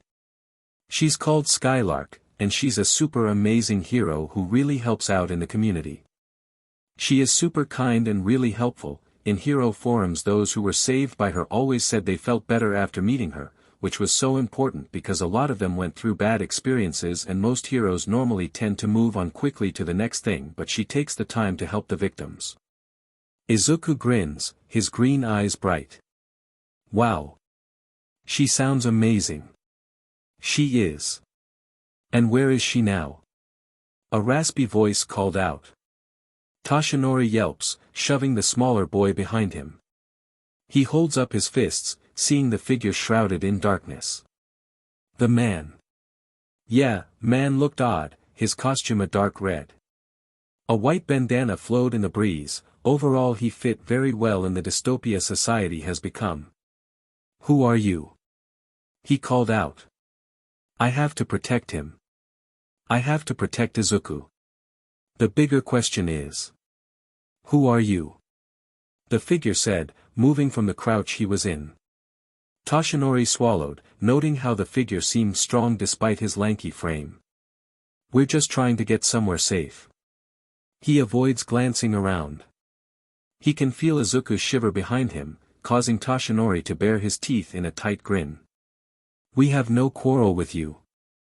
He says, knowing it's unlikely to work. Toshinori has had experiences with vigilantes before. It was a mixed bag, you could never tell whether they leaned towards hero or villain, but they typically could be reasoned with. There was no way this guy was a hero, but he didn't seem like a complete villain either. I ask again, who are you two? Why aren't you at the shelters? Where are your parents? The guy questions, taking steps forward. Toshinori swallows again, very aware of how trapped they are. He looks down at Izuku, seeing the smaller boy shake, his face pinched in pain, a headache forming for this familiar man. He frowns. Why do you want to know? He questions, glaring at the man. Easy 8. Nana's voice was in his head, and when glancing at Izuku, he saw a frown. But, it seems that whatever was causing the shaking has stopped now. He won't hurt you. Not you too. Nana says, it's okay to tell him your names. He can help keep you two safe. He frowns, hesitating. Normally he would trust Skylark, but, it's not just him on the line. The guy answers. Children shouldn't be out here. Not in these times. Toshinori glances down at the boy. Are you okay? He asks, hoping the boy received the same advice. Izuku glances up, his green eyes confused and distant as he stared at the weirdly familiar man. He isn't sure why a guy who seems to instill such potent terror in him is familiar, but the voices say it's okay. He glances up at Toshinori and nods. Toshinori glares back at the red-eyed man and says, my name is Toshinori Yagi. And the kid is Izuku Midoriya. The guy's eyes widened, a tilt to his head as he studied the two, the moonlight not helping in the creepy vibes the guy gave off. Is that so? He murmurs, sounding shocked. But he shakes it off, grinning widely. Yes, yes. It is so. I can see it now. He spreads his arms outwards, his grin almost impossible with how far it stretched. I am staying, children. And I will help you both. Chapter 17, Stain. Stain has been quite busy lately. If you had told his younger disillusioned self that he would drop out of you. A. Become a vigilante for the sole goal of ridding the world of false heroes and get himself thrown into Tartarus for his troubles, only to end up breaking out to find himself in a post-apocalyptic world with some lining the streets. Well, he probably would have simply walked away. And yet he is. Tartarus deserved being named for the Greeks' name for hell. It lived up to its reputation of being a stronghold. Right in through the gate, he was dealt with his injuries, Quirk suppressing drags filtering the medicine for his ribs made for a foggy mind. Even after his ribs and lungs had healed, the drag was still given on a daily basis. Information on the outside world was limited, as was movement. While he was allowed to eat in the cafeteria, unlike some top-tiered prisoners, what they were allowed to eat was restricted. No knives or sharp forks. And all eyes and cameras had their targets set upon them, meaning one misstep led to isolation and loss of privileges. It made his sense of time skewed, all of it added together, making months seem like years. But despite efforts, Stain learned how to procure information. After all, no matter how clean the walls of Tartarus are, there is always dirt to be found. He managed to figure out which security guards either were some or simply sympathetic to his cause. So of course he heard about All Might's retirement. And the subsequent BSTRD who caused it. It was this, and many other fundamental reasons why he didn't take the BSTRD's offer. It was mainly All Might though. For a true hero to do as much damage as he did, to go in for the kill the first time, he knew it was something bad facing off against the man he had heard his fellow inmates call, the Scourge of Kamino, and Demon Lord. It didn't take him long to find out through the gossip branch that the little hero he saved in Hosu was All Might's successor. The Quirk thing was still odd but not his priority. Especially not right now. He glances over at where the pair are walking behind him, All Might gripping that weak pen knife in his hands like it would actually damage him. Stain would easily be able to knock it out of his hand with that SHT grip. But whatever made the clearly frightened children better. That was the other thing. He was dealing with children. Literally children. The little hero was now just a fledgling, all wide eyes and round cheeks. And with the way the older boy gripped the kid's hand fiercely, he knew it was a fool's errand to try and separate them. Now that he knew who they were, he could easily spot their older selves. That wild set of green curls was familiar, if not smaller. That wide-eyed gaze was also familiar as well. But it was All Might that held the most attention. He had only seen some video footage of the infamous last stand of the hero in Kamino, had seen the ruffled mane of hair, the thinness of his limbs, the shadowed gaze. It was jarring to know that All Might had been forced to become so weak, but it was all the more inspiring seeing that he had kept being a hero despite it all. The boy wasn't as thin, but that mane of hair was unmistakable. As were those eyes. It has been a long time since people have seen the vivid blue eyes of All Might without the shadow in them. So to see them on this kid was jarring. "Where are we?" said Kid all but growled out. It's enough to break Stain out of his thoughts. A place to lay low for a while. Trust me, you don't want to be out here after dark, kid. He answers, easily opening the door to an apartment nearby. All Might looks up briefly, his nose wrinkling at the dark cloudy sky above. You can tell. He rolls his eyes. Teenagers. Yes. He stresses. Get in. I have no time to be dealing with this. He thinks, itching to take to the streets again. With the cattle running amok causing trouble for the heroes who stayed and didn't flee like cowards, he has taken to trying to track down former inmates and associates of the League of Villains. Wait, it's the Paranormal Liberation Army, isn't it? He shakes his head as he shuts the door behind him once the kids were in. Is this your place? The fledgling questions, All Might glaring at him with distrust. No.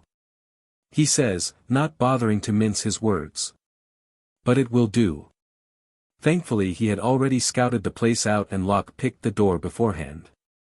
He spots the fledgling's frown, and the barely hidden fear on his face as he rubs his head. What's wrong? He snaps, wondering what he is doing wrong. He isn't insane, he knows he inspires fear, it's the whole point. But despite having been a dropout, he is far from stupid. This child should not look at him as if knowing what he is capable of. Not when it's clear neither he or All Might remember, the Quirk work he has seen as they were barely able to control themselves was sloppy. And nothing, just a headache, the kid mutters, hiding behind the older boy's legs. Said boy glares at him like he caused it. He simply throws his hands up, huffing as he heads to the kitchen. He looks around, trying to see if this crappy apartment had food in it.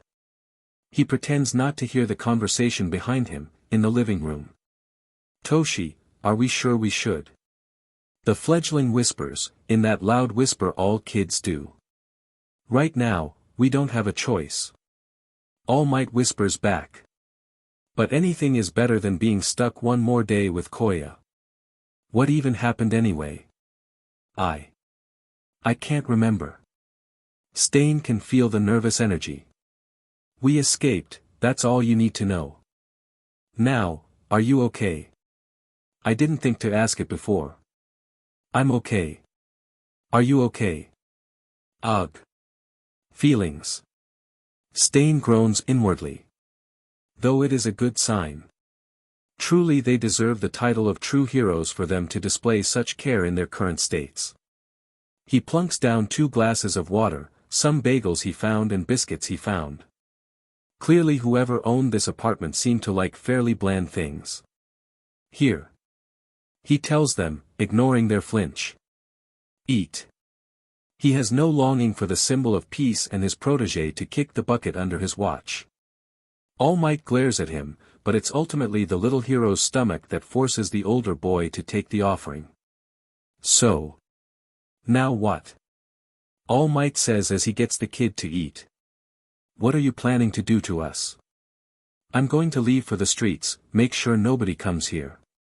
Stain says, sitting down, figuring getting on their level is what is needed to foster trust. He has a rare chance at making a good first impression to his hero and his protege. He isn't going to waste this. You two will stay here. What? The fledgling squawks, looking frightened for a moment. You can't expect us to just stay put. All Might adds suspicion in his gaze. Even for being a teen, the older boy certainly still held enough presence to make Stain shiver slightly. How do you know we won't just leave? Because you two have no idea what's going on. Do you? Do you even know what year it is? He snaps back, refusing to be cowed. Predictably they both flinch. He does feel slightly bad about that. So he adds. Besides.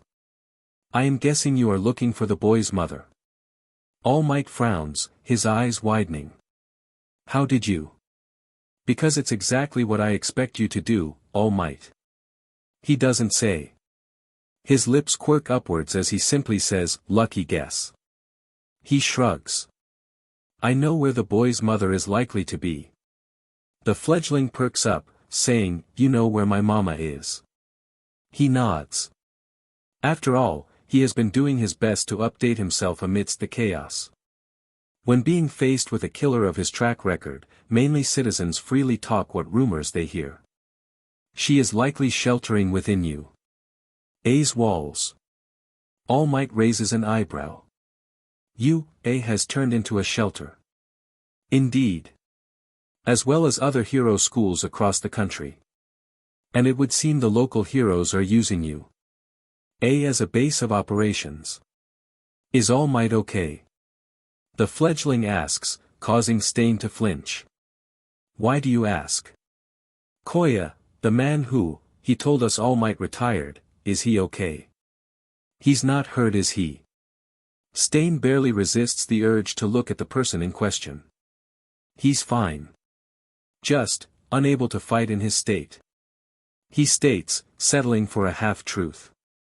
And with that he stands up, taking a moment to think about it before he passes one of his knives to All Might.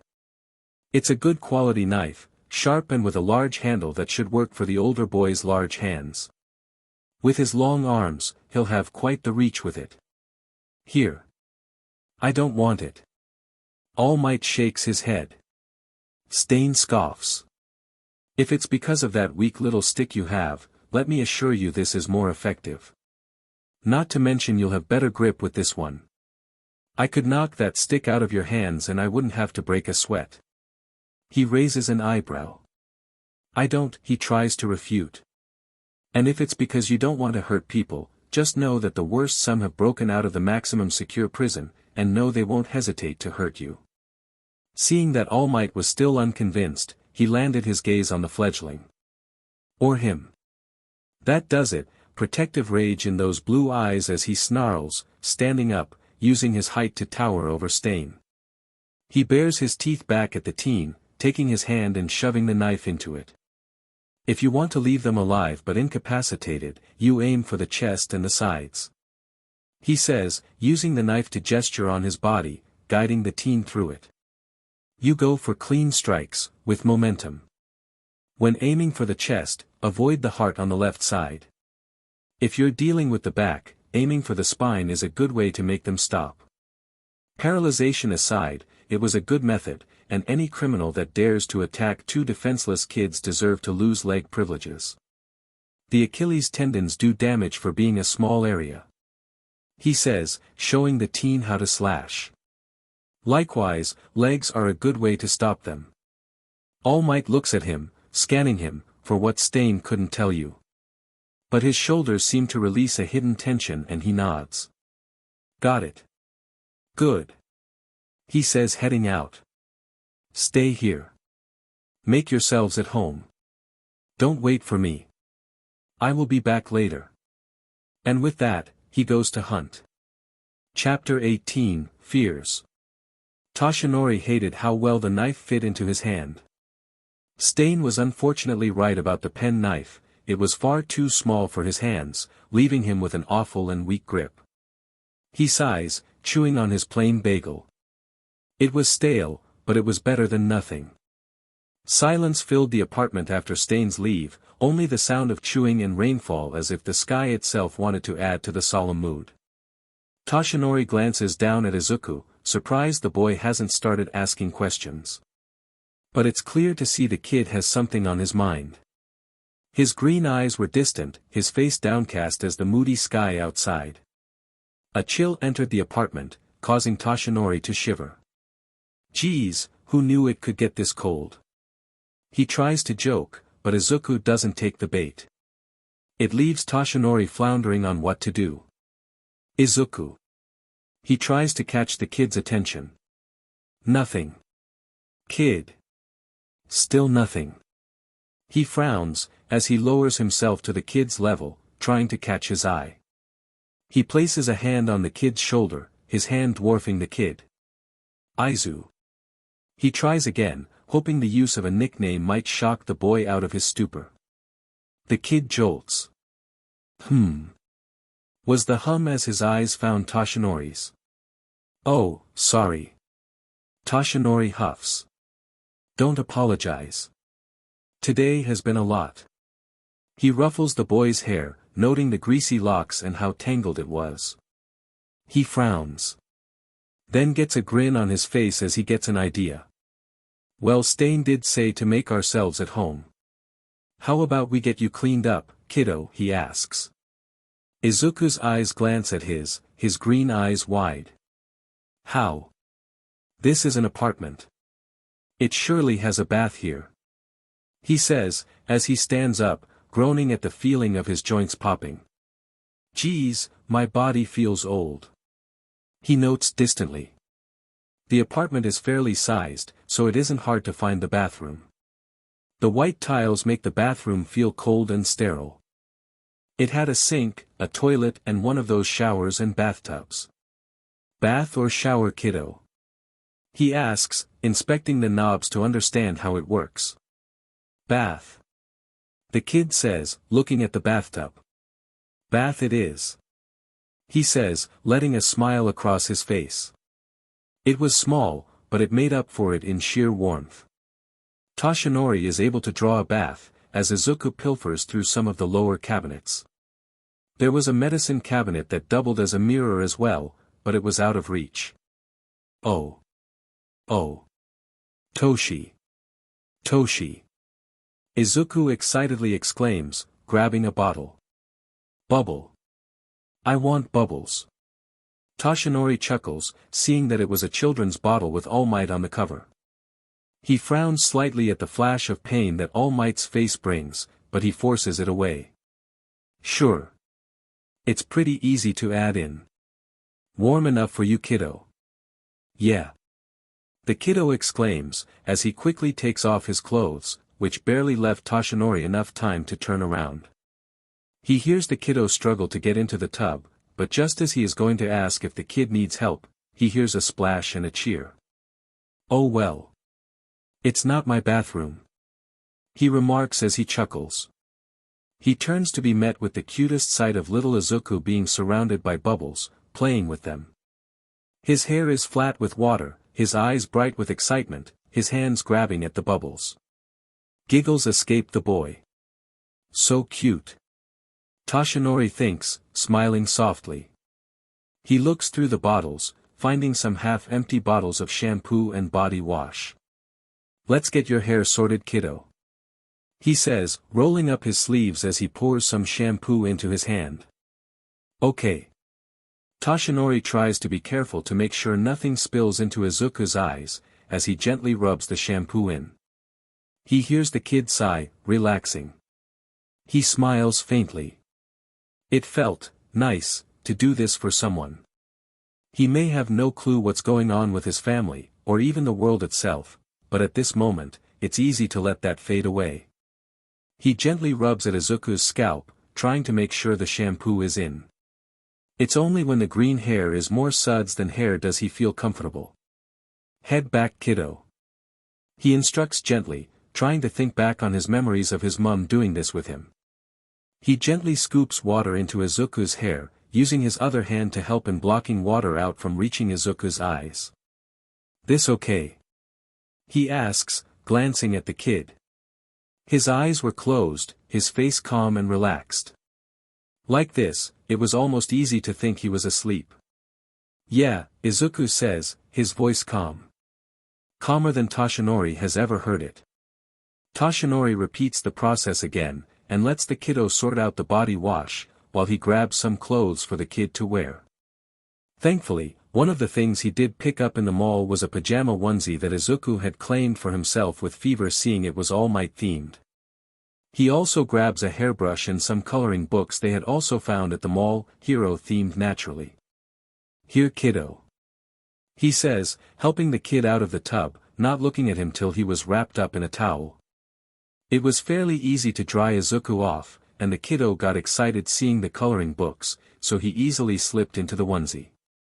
And if a photo of the kiddo in said onesie ended up in Toshinori's phone, that was between him and the dwindling battery charge. Are you having a bath? Izuku asks, looking up at him. Toshinori pauses. Oh right. I probably stink as well. Nah. He says as he unplugs the bath. I'm just gonna have a shower. Baths are more fun. Izuku pouts. He chuckles.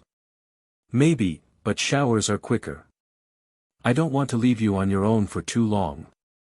He winks as he gestures to the tub. Plus, I don't think I can fit in the tub. Do you? Izuku inspects the tub, and looks at Toshinori. Okay. But I'm gonna find us a room. He says, grabbing his books. See you. Toshinori laughs quietly as he quickly showers. It's not the most satisfying shower, but it gets the job done. And true to his word, he finds a room with a large bed. So we can share it. He exclaims. Toshinori snorts. This kid. I see. How about we brush your hair? Get those tangles out. He says, lifting Izuku onto the bed easily after seeing the kid put away his coloring books. It's easy to sit there, the kid in his lap as he gently brushes through the curls. The kid seems to all but melt into the gentle touch. His eyes drooping a little. Toshinori smiles at that, sometimes sneaking in casual strokes of the kid's cheeks. But just as he sets the kiddo down on the bed, tucking him in, as he quickly brushes through his wild mane, does Izuku speak up. Do you think Koya was right? It's enough to make Toshinori frown, and pause as he turns to the kiddo. About what? He asks, wanting to dismiss Koya as a liar outright. But he knows the kiddo already knows that. About, my mama not, Izuku sniffs, his lips quivering as he desperately tries to not cry. Toshinori quickly moves, wrapping the kid up in a hug as he tries to soothe. Hey, hey, hey. It's okay. It's okay. You're okay. He says, stroking the kid's back. Koya was just saying that to be mean. But what if he's right? What if Mama doesn't love me anymore? He cries out, barely holding back his sobs, fear in his gaze.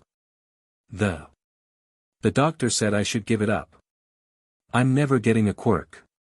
And you heard Koya. Being quirkless is bad. The kid shakes, hands tightly gripping him. Okay, first off, there is nothing wrong with being quirkless, remember. I'm quirkless. And you still want to be a hero. Remember what I said. He says, looking at the kid. That I can be a hero. Yeah, exactly. He sighs out, hugging the poor kid. But mama, Izuku whimpers as he remembers. When we got back from the doctor's, I watched the All Might video, seeing him save so many people with a smile. I asked mama if I could be like him. He frowns, large tears rolling down his cheeks. She just said, I'm sorry, oh boy, what do I even say to that? Toshinori had no idea how to react to that statement. No wonder the kid was crying if that's the last thing he remembered before waking up at the park with me. What if she threw me away? What if mama left me too? Izuku cries out, hugging the older boy. Toshinori stumbles, unsure. The last thing he wants is to assume the worst. It would suck to be spending all this time looking for her only for her to have abandoned Izuku when he needed her most. But he doesn't know her. And that's the problem. He has no idea what is the truth. I doubt she would, 'cause you aren't a thing to be thrown away. He says, addressing that first. You're a person, kiddo. People can't be thrown away. They shouldn't be. Toshinori amends in his mind. And, even if what you're thinking is true, then she clearly didn't deserve that. But you and I won't know that till we found her first. He reminds the kid. He sighs.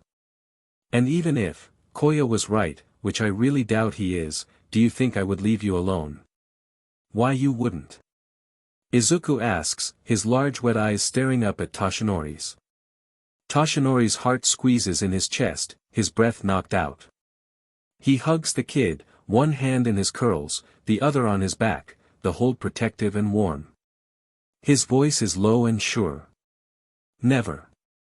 He says before clearing his throat. You're stuck with me, kiddo, he tries to joke. Us quirkless people stick together. My family would love you, I just know it. He says, stroking the kid's back. They would. Yeah, if they had a problem with me being quirkless, my sister would have thrown a riot considering she's the same. He says. Your sister is quirkless too. Guess it runs in the family, he chuckles. He lays both him and Izuku down in the bed. Look, I'm sure your mama is worried about you a lot. I'm sure she loves you. But, he adds, swallowing, a warmth in his chest he tries not to name. You always have a home with me, kiddo. No matter what. Izuku sniffs, nuzzling into the boy. Thanks, he mumbles, tiredness hitting him. Love you, Toshi. He adds, eyes closing. Toshinori freezes, feeling his eyes sting. Why does it feel like no one has ever told him that? He bites his lip, preventing a sound from escaping him, choking it back. He simply holds the kid and says, his voice shaking. Love you too, Aizu, chapter 19, answers. When the morning came, that's where things began to fall apart. Stain had them eat some more bland food before he says, once you're done, we're going. Toshi looked confused. Where are we going? I need to clean the streets. Stain says curtly. Izuku winces, a headache forming the longer he looks at Stain. He doesn't know why, but he feels like Stain is familiar in some way. Izuku feels, scared around him. But, Toshi trusted their names to him. So he has to be somewhat nice. Even if I get the feeling that he means to hurt people. Toshi frowns, like he's reading between the lines. I don't want Izuku to see that. And we're hardly the kind of people you take onto a battlefield. Well, if you want answers, you're going to follow me. Besides, there is something I want to show you. Stain says, before he goes to patrol outside. Together the two of them quickly change into outdoor clothes. Izuku is dressed up in another All Might shirt. The yellow shirt was baggy, but Izuku hardly cared about that. He was put in trousers since it was too cold for shorts. Toshi was dressed up in a simple white shirt, with a leather jacket on him. "You look cool," Izuku says, smiling. Toshi chuckles. "Do I?" "Yeah. If you say so." Soon they have their things packed, as they join Stain outside. "Sorted," he says gruffly. "Yeah. Where are we going?" Toshi asks, holding Izuku's hand. Izuku didn't mind it as they walked in the dreary atmosphere. The air felt thick and heavy, the streets still cluttered with abandoned cars and debris. Puddles soak his feet quickly enough. And the rolling clouds threaten rain. Somewhere.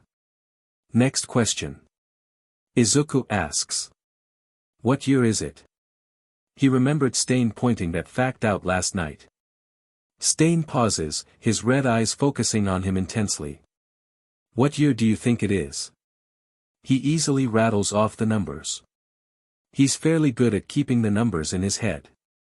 He can feel Toshi pause. He looks up at the older boy, confused. He looked pale. "Toshi. Say that again." Toshi asked, his eyes were wide, looking panicked. It was starting to freak him out. He says the date again. "That's impossible." "You know it's not." Stain says, carefully watching the two of them, hand on one of his swords. "Toshi." He questions again. "What year do you think it is?" The number is spoken. But it takes a moment for Izuku to register it. "That's impossible." "It's possible." Stain says, focusing on them. "The two of you were hit by some kind of quirk. One that deged the both of you." It was blunt. But Izuku knew it to be true. Toshi didn't look like he wanted to believe it. But he still asked. "How do you know us?" Stain doesn't answer, leading the way as he lets silence ring out. "I met the little hero before. It was an enlightening meeting." Stain says simply. Izuku winces, pain blossoming as he feels his head threaten to split open. He can feel the fear pump through him. Heat and chill across his skin in a bizarre yet comforting sensation. I don't think we were friends." He admits, sticking closer to Toshi, the older boy letting go of his hand to slip his arm around Izuku. Stain huffs. "No. But I will not hurt you. I did save you. You still hurt people." He finds himself saying. He shivers at the glare Stain sends his way. "Scary." Toshi glares at Stain back. "You hurt people. Only to rid the world of false heroes. Those who pretend to care. Those who only seek the fame and the money hero work brings." Stain says, a passion in his eyes. The two boys share a glance. Izuku was scared, and very unsure. And Toshi looked ready to bolt. But whether they liked it or not, Stain seemed to be their best chance. So onwards they followed. They find themselves near a plaza, the streets empty. "Why are we here?" Toshi says, his eyes looking around. "You'll see," is all that Stain says as he hides himself behind some debris. Izuku finds himself curious enough to peek around the corner, gasping, stars in his eyes. "Is that an All Might statue?" He stage whispers. Toshi shushes him, but Stain does answer. "It is. Made in honor of All Might's last stand, his last save and fight for peace before retirement."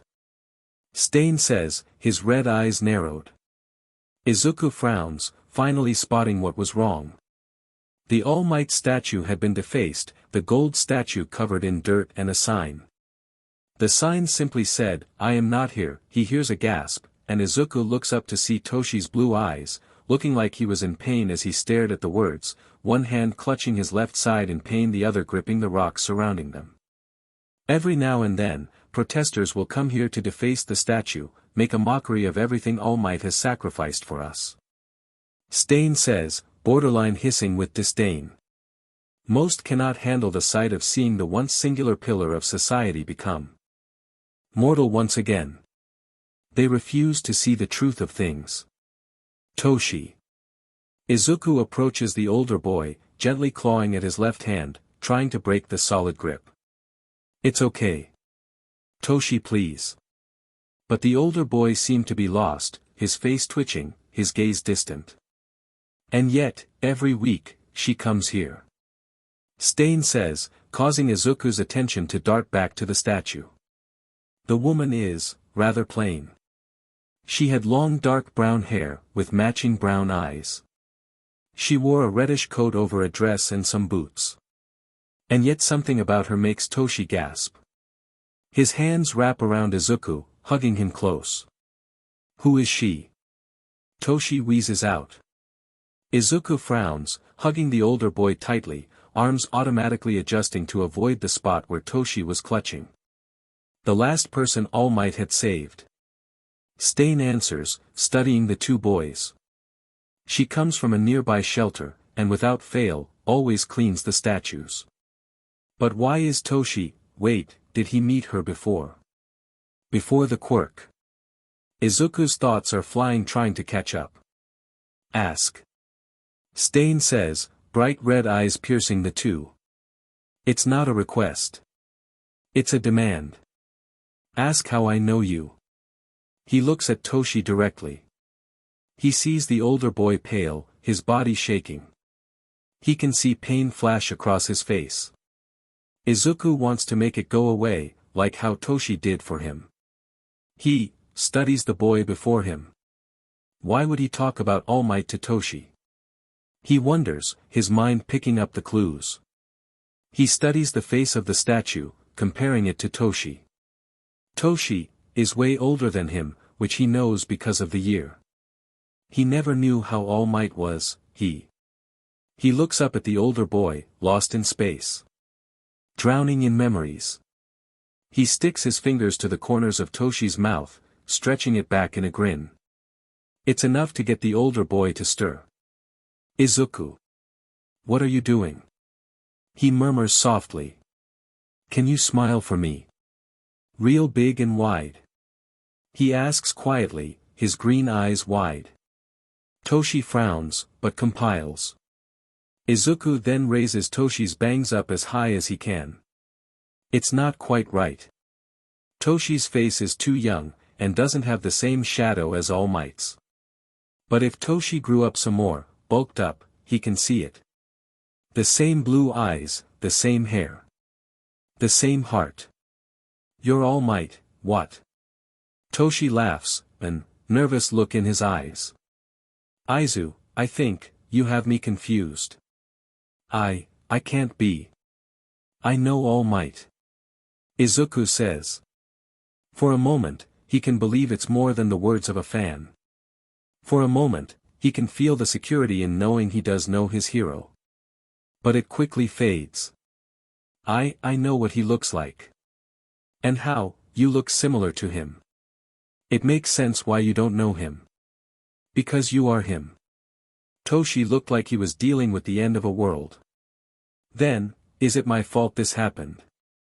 Because, I wasn't strong enough. He tugs at his bangs, his gaze distant. Because I wasn't a strong enough pillar. Toshi, Izuku tries to speak, but Toshi backs away from him, no longer holding him. It was like he feared even a single touch could break Izuku. As if Toshi would hurt him. Then it was like he realized something. He looked at Izuku with a desperate fever, his body shaking. My family, he whispers. If I'm really this All Might then, did I ever mention a family at all? My mother. My brother. My sister. Anyone. Oh. It suddenly hits Izuku that he has never once asked Toshi about his family. Never. While Izuku has been worried about his mama, he never wondered if the older boy had a family of his own to go back to. All he knew was that the boy had said that if his mama didn't love him, his family would. Stain said his mama was alive. But, if Toshi was All Might? Izuku can feel tears swim in his eyes. All Might doesn't have a family. It was something that was a quiet and unspoken fact. The man had always dodged the subject in interviews, and the internet would have had something, even a blurry photo of someone who looked like All Might. But, nothing. It's why a lot of fan forums had a lot of theories on who All Might's family was. Izuku never had thought about it much, 'cause All Might was always so strong. Maybe that was the point. Because All Might was so strong, nobody questioned if he had people to go back to. But looking at Toshi right now, it was enough to bring tears to Izuku's eyes. 'Cause Toshi had no one to go back to. Stain seems to have also realized this. In a rare show of sympathy, he attempted to place a hand on the teen's shoulder.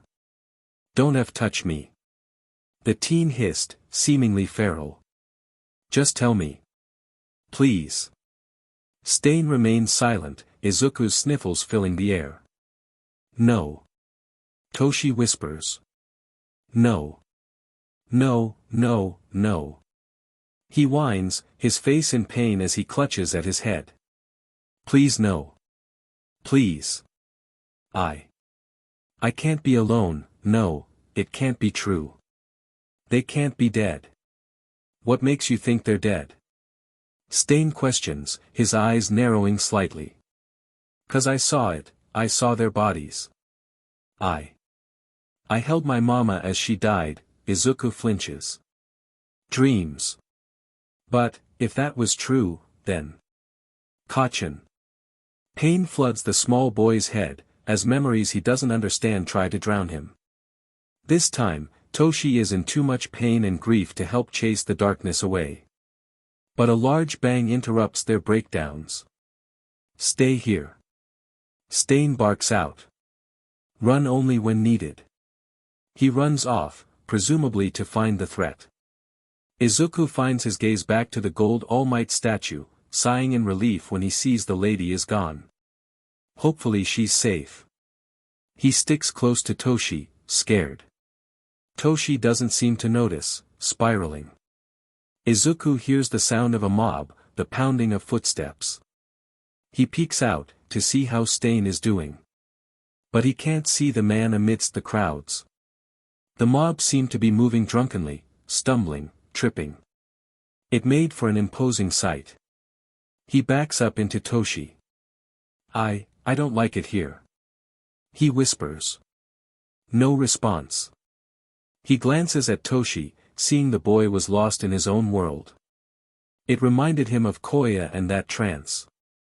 It doesn't take long for the sounds of fighting to start.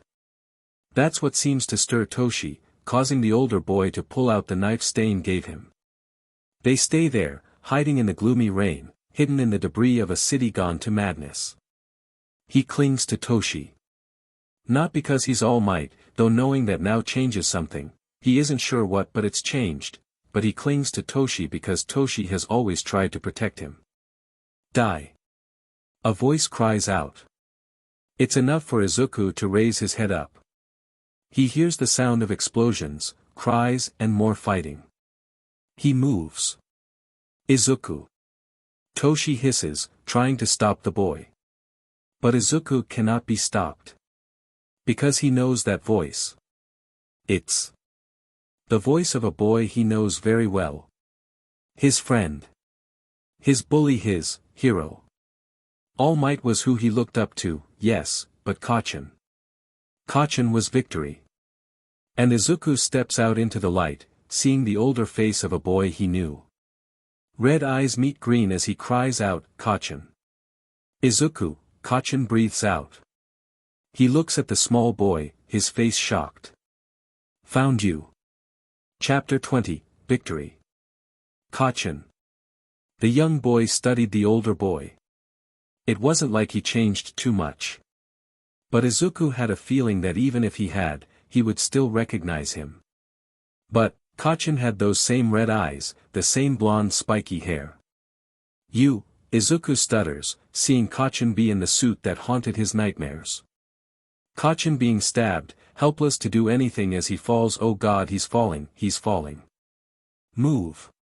Save him. He tears up, glancing at the stomach. Kachin. He sees panic flood Kachin's eyes, and isn't it funny how his eyes were filled with something other than hate, disgust, anger, annoyance. Duh, Izu. Kachin stutters. He slowly lowers himself down, for the first time seeming unsure. You were hurt. You got hurt and I didn't save you. Didn't I? Izuku cries out, tears streaming down his face. You, remember that. So it did happen. Kachin splutters, for once caught off on what to say. A red and white-haired boy stepped up, his face quite blank. But his voice was calming as he spoke. Yes. He did get hurt. But you saved us. You helped drive off the guy who had done it. How, do you know? 'Cause I was there. Izuku sniffles, looking at the candy cane-haired boy. He has nice eyes. Izuku thought, tilting his head. There was something familiar about him. Though, if Kachin was here with all these people, were they his classmates? Do I know you? The candy-haired boy smiles, faintly nodding his head. Yes, you helped me a while ago. Saved me by becoming my friend. Izuku's eyes widened. I did. Really? Candy cane boy lowers down, nodding. He seemed to be like Toshi in that regard. Yes. A frog-like girl pipes up. While I love how cute this moment is, it's rainy and Midoriya isn't that well suited for the weather, Karo. Izuku looks up at the green-haired girl, feeling she was familiar too. He grins. Do you have a frog quirk? You have the same kind of looks as one. Does that mean you like the rain like a frog? She smiles, tilting her head. Yes. And yes again. She looks over to Candy Cane Boy. Todoroki, do you think you could use fire to warm him up a bit? Can, Todoroki nods, his left hand lighting up in flames, making Izuku gasp. Is that your quirk? Is it just that hand? Or is your white hair a giveaway of how you can do ice too? That's so cool. Todoroki nods, letting the fire warm Izuku up a bit. Do you guys have an umbrella in your bags? Izuku hums as he tries to think. He doesn't think so. They had clothes, shoes, hairbrushes and some books and things, but not much. But he doesn't think they have an umbrella. He shrugs, looking over to Toshi. However, Toshi seems occupied with some of the other classmates. A brown-haired girl in a space helmet is talking to Toshi, though what they are saying is unknown to him, a pink-skinned girl blocking the view. It makes him nervous not to see Toshi. Izuku spots other students lingering around the area. A boy with tape arms is rounding up some villains wrapped in tape. A boy in armor is directing everyone, his voice loud and clear. Another boy in armor is assisting some of the people who seem to have gotten stuck in the mob from before. Another boy is joining him, the boy short and with grapes for hair. A boy with yellow hair is making jokes, trying to lighten the mood. He sees a black-haired girl helping as well, talking with some people, likely leading them to nearby shelters. But what captures Izuku's attention is Kachin, letting a red-haired boy talk to him. And he wasn't yelling at him. It was enough to make him stare. Then he remembered something. He leaves the warmth of Todoroki's fire, as he rushes to Kachin. Kachin. He glances at Izuku, frowning. What is it? My mama. He gasps out. Is she okay? Does she still want me? Is the unspoken question. Kachin frowns. Auntie is safe back at you. Don't worry, nerd. Some tension releases, but not all of it. He glances back at Toshi, seeing the boy holding a complicated look on his face. Toshi's sad again. Gotta make him better. He looks back at Kachin, putting the most serious face he can muster, which only makes him look a bit like he needs to sit down and put his head between his legs. Take us to you, He says in his most bossiest of voices. It's the kind of voice he hears Kachin speak in. What? Kachin sputters. Take us to you, eh? He repeats. You said Mama is back at you. Eh, and Toshi is tired, he needs rest. Take us there. He sees the red-haired boy laugh, grinning with sharp teeth. Yeah, like we're leaving without ya. He says, looking at Izuku with a weird look. We came all this way to find you too. Bakugo here has been a huge help. He does the unexpected and pat Kachin's shoulder. It's enough to cause Izuku to pause. No time for that. He shrugs it off. Really? TCH. Kachin rolls his eyes. Like it was hard. I just went to where you can make the most trouble. Izuku gasps, offended. Says you. You call Auntie bad words, and do things you aren't supposed to. And yet here you are. Kachin shoots back. Which Izuku doesn't refute. So he simply wanders back to Toshi, calling out. Toshi. Toshi. The older boy looks stunned, but happily opens his arms for Izuku to hop into. Yeah, Izu. He says quietly, stepping away from the girls. Kachin says Mama is at you, Stain wasn't lying. He whispers as quiet as he can. That's great, Izuku. Toshi says, a shadow crossing his face before he banishes it. We're going with them back to you. Isn't that cool? We get to see the best hero school in the world. Izuku flaps his hands happily. This has been his dream to see the school All Might attended. Even if Toshi was All Might. Huh. Still weird to think about. The best Toshi comments. You okay? He asks. Just, wondering where Stain went. Toshi frowns, not looking at Izuku. Izuku frowns. Is he hiding something? He huffs, looking at the rooftops, he gets the feeling Stain likes, what's it called? Oh yeah, a bird's eye view. He sees a shadow watch them, a scarf fluttering in the breeze. Found him, think he doesn't want to approach. Izuku whispers. Toshi glances at the shadow, before holding Izuku tightly to him. Okay then. Guess we are doing this. We, probably shouldn't mention we were found by him. That Izuku could get behind. He happily hugs Toshi, letting the older boy carry him as they walk back to the others, ready to finally get someplace safe.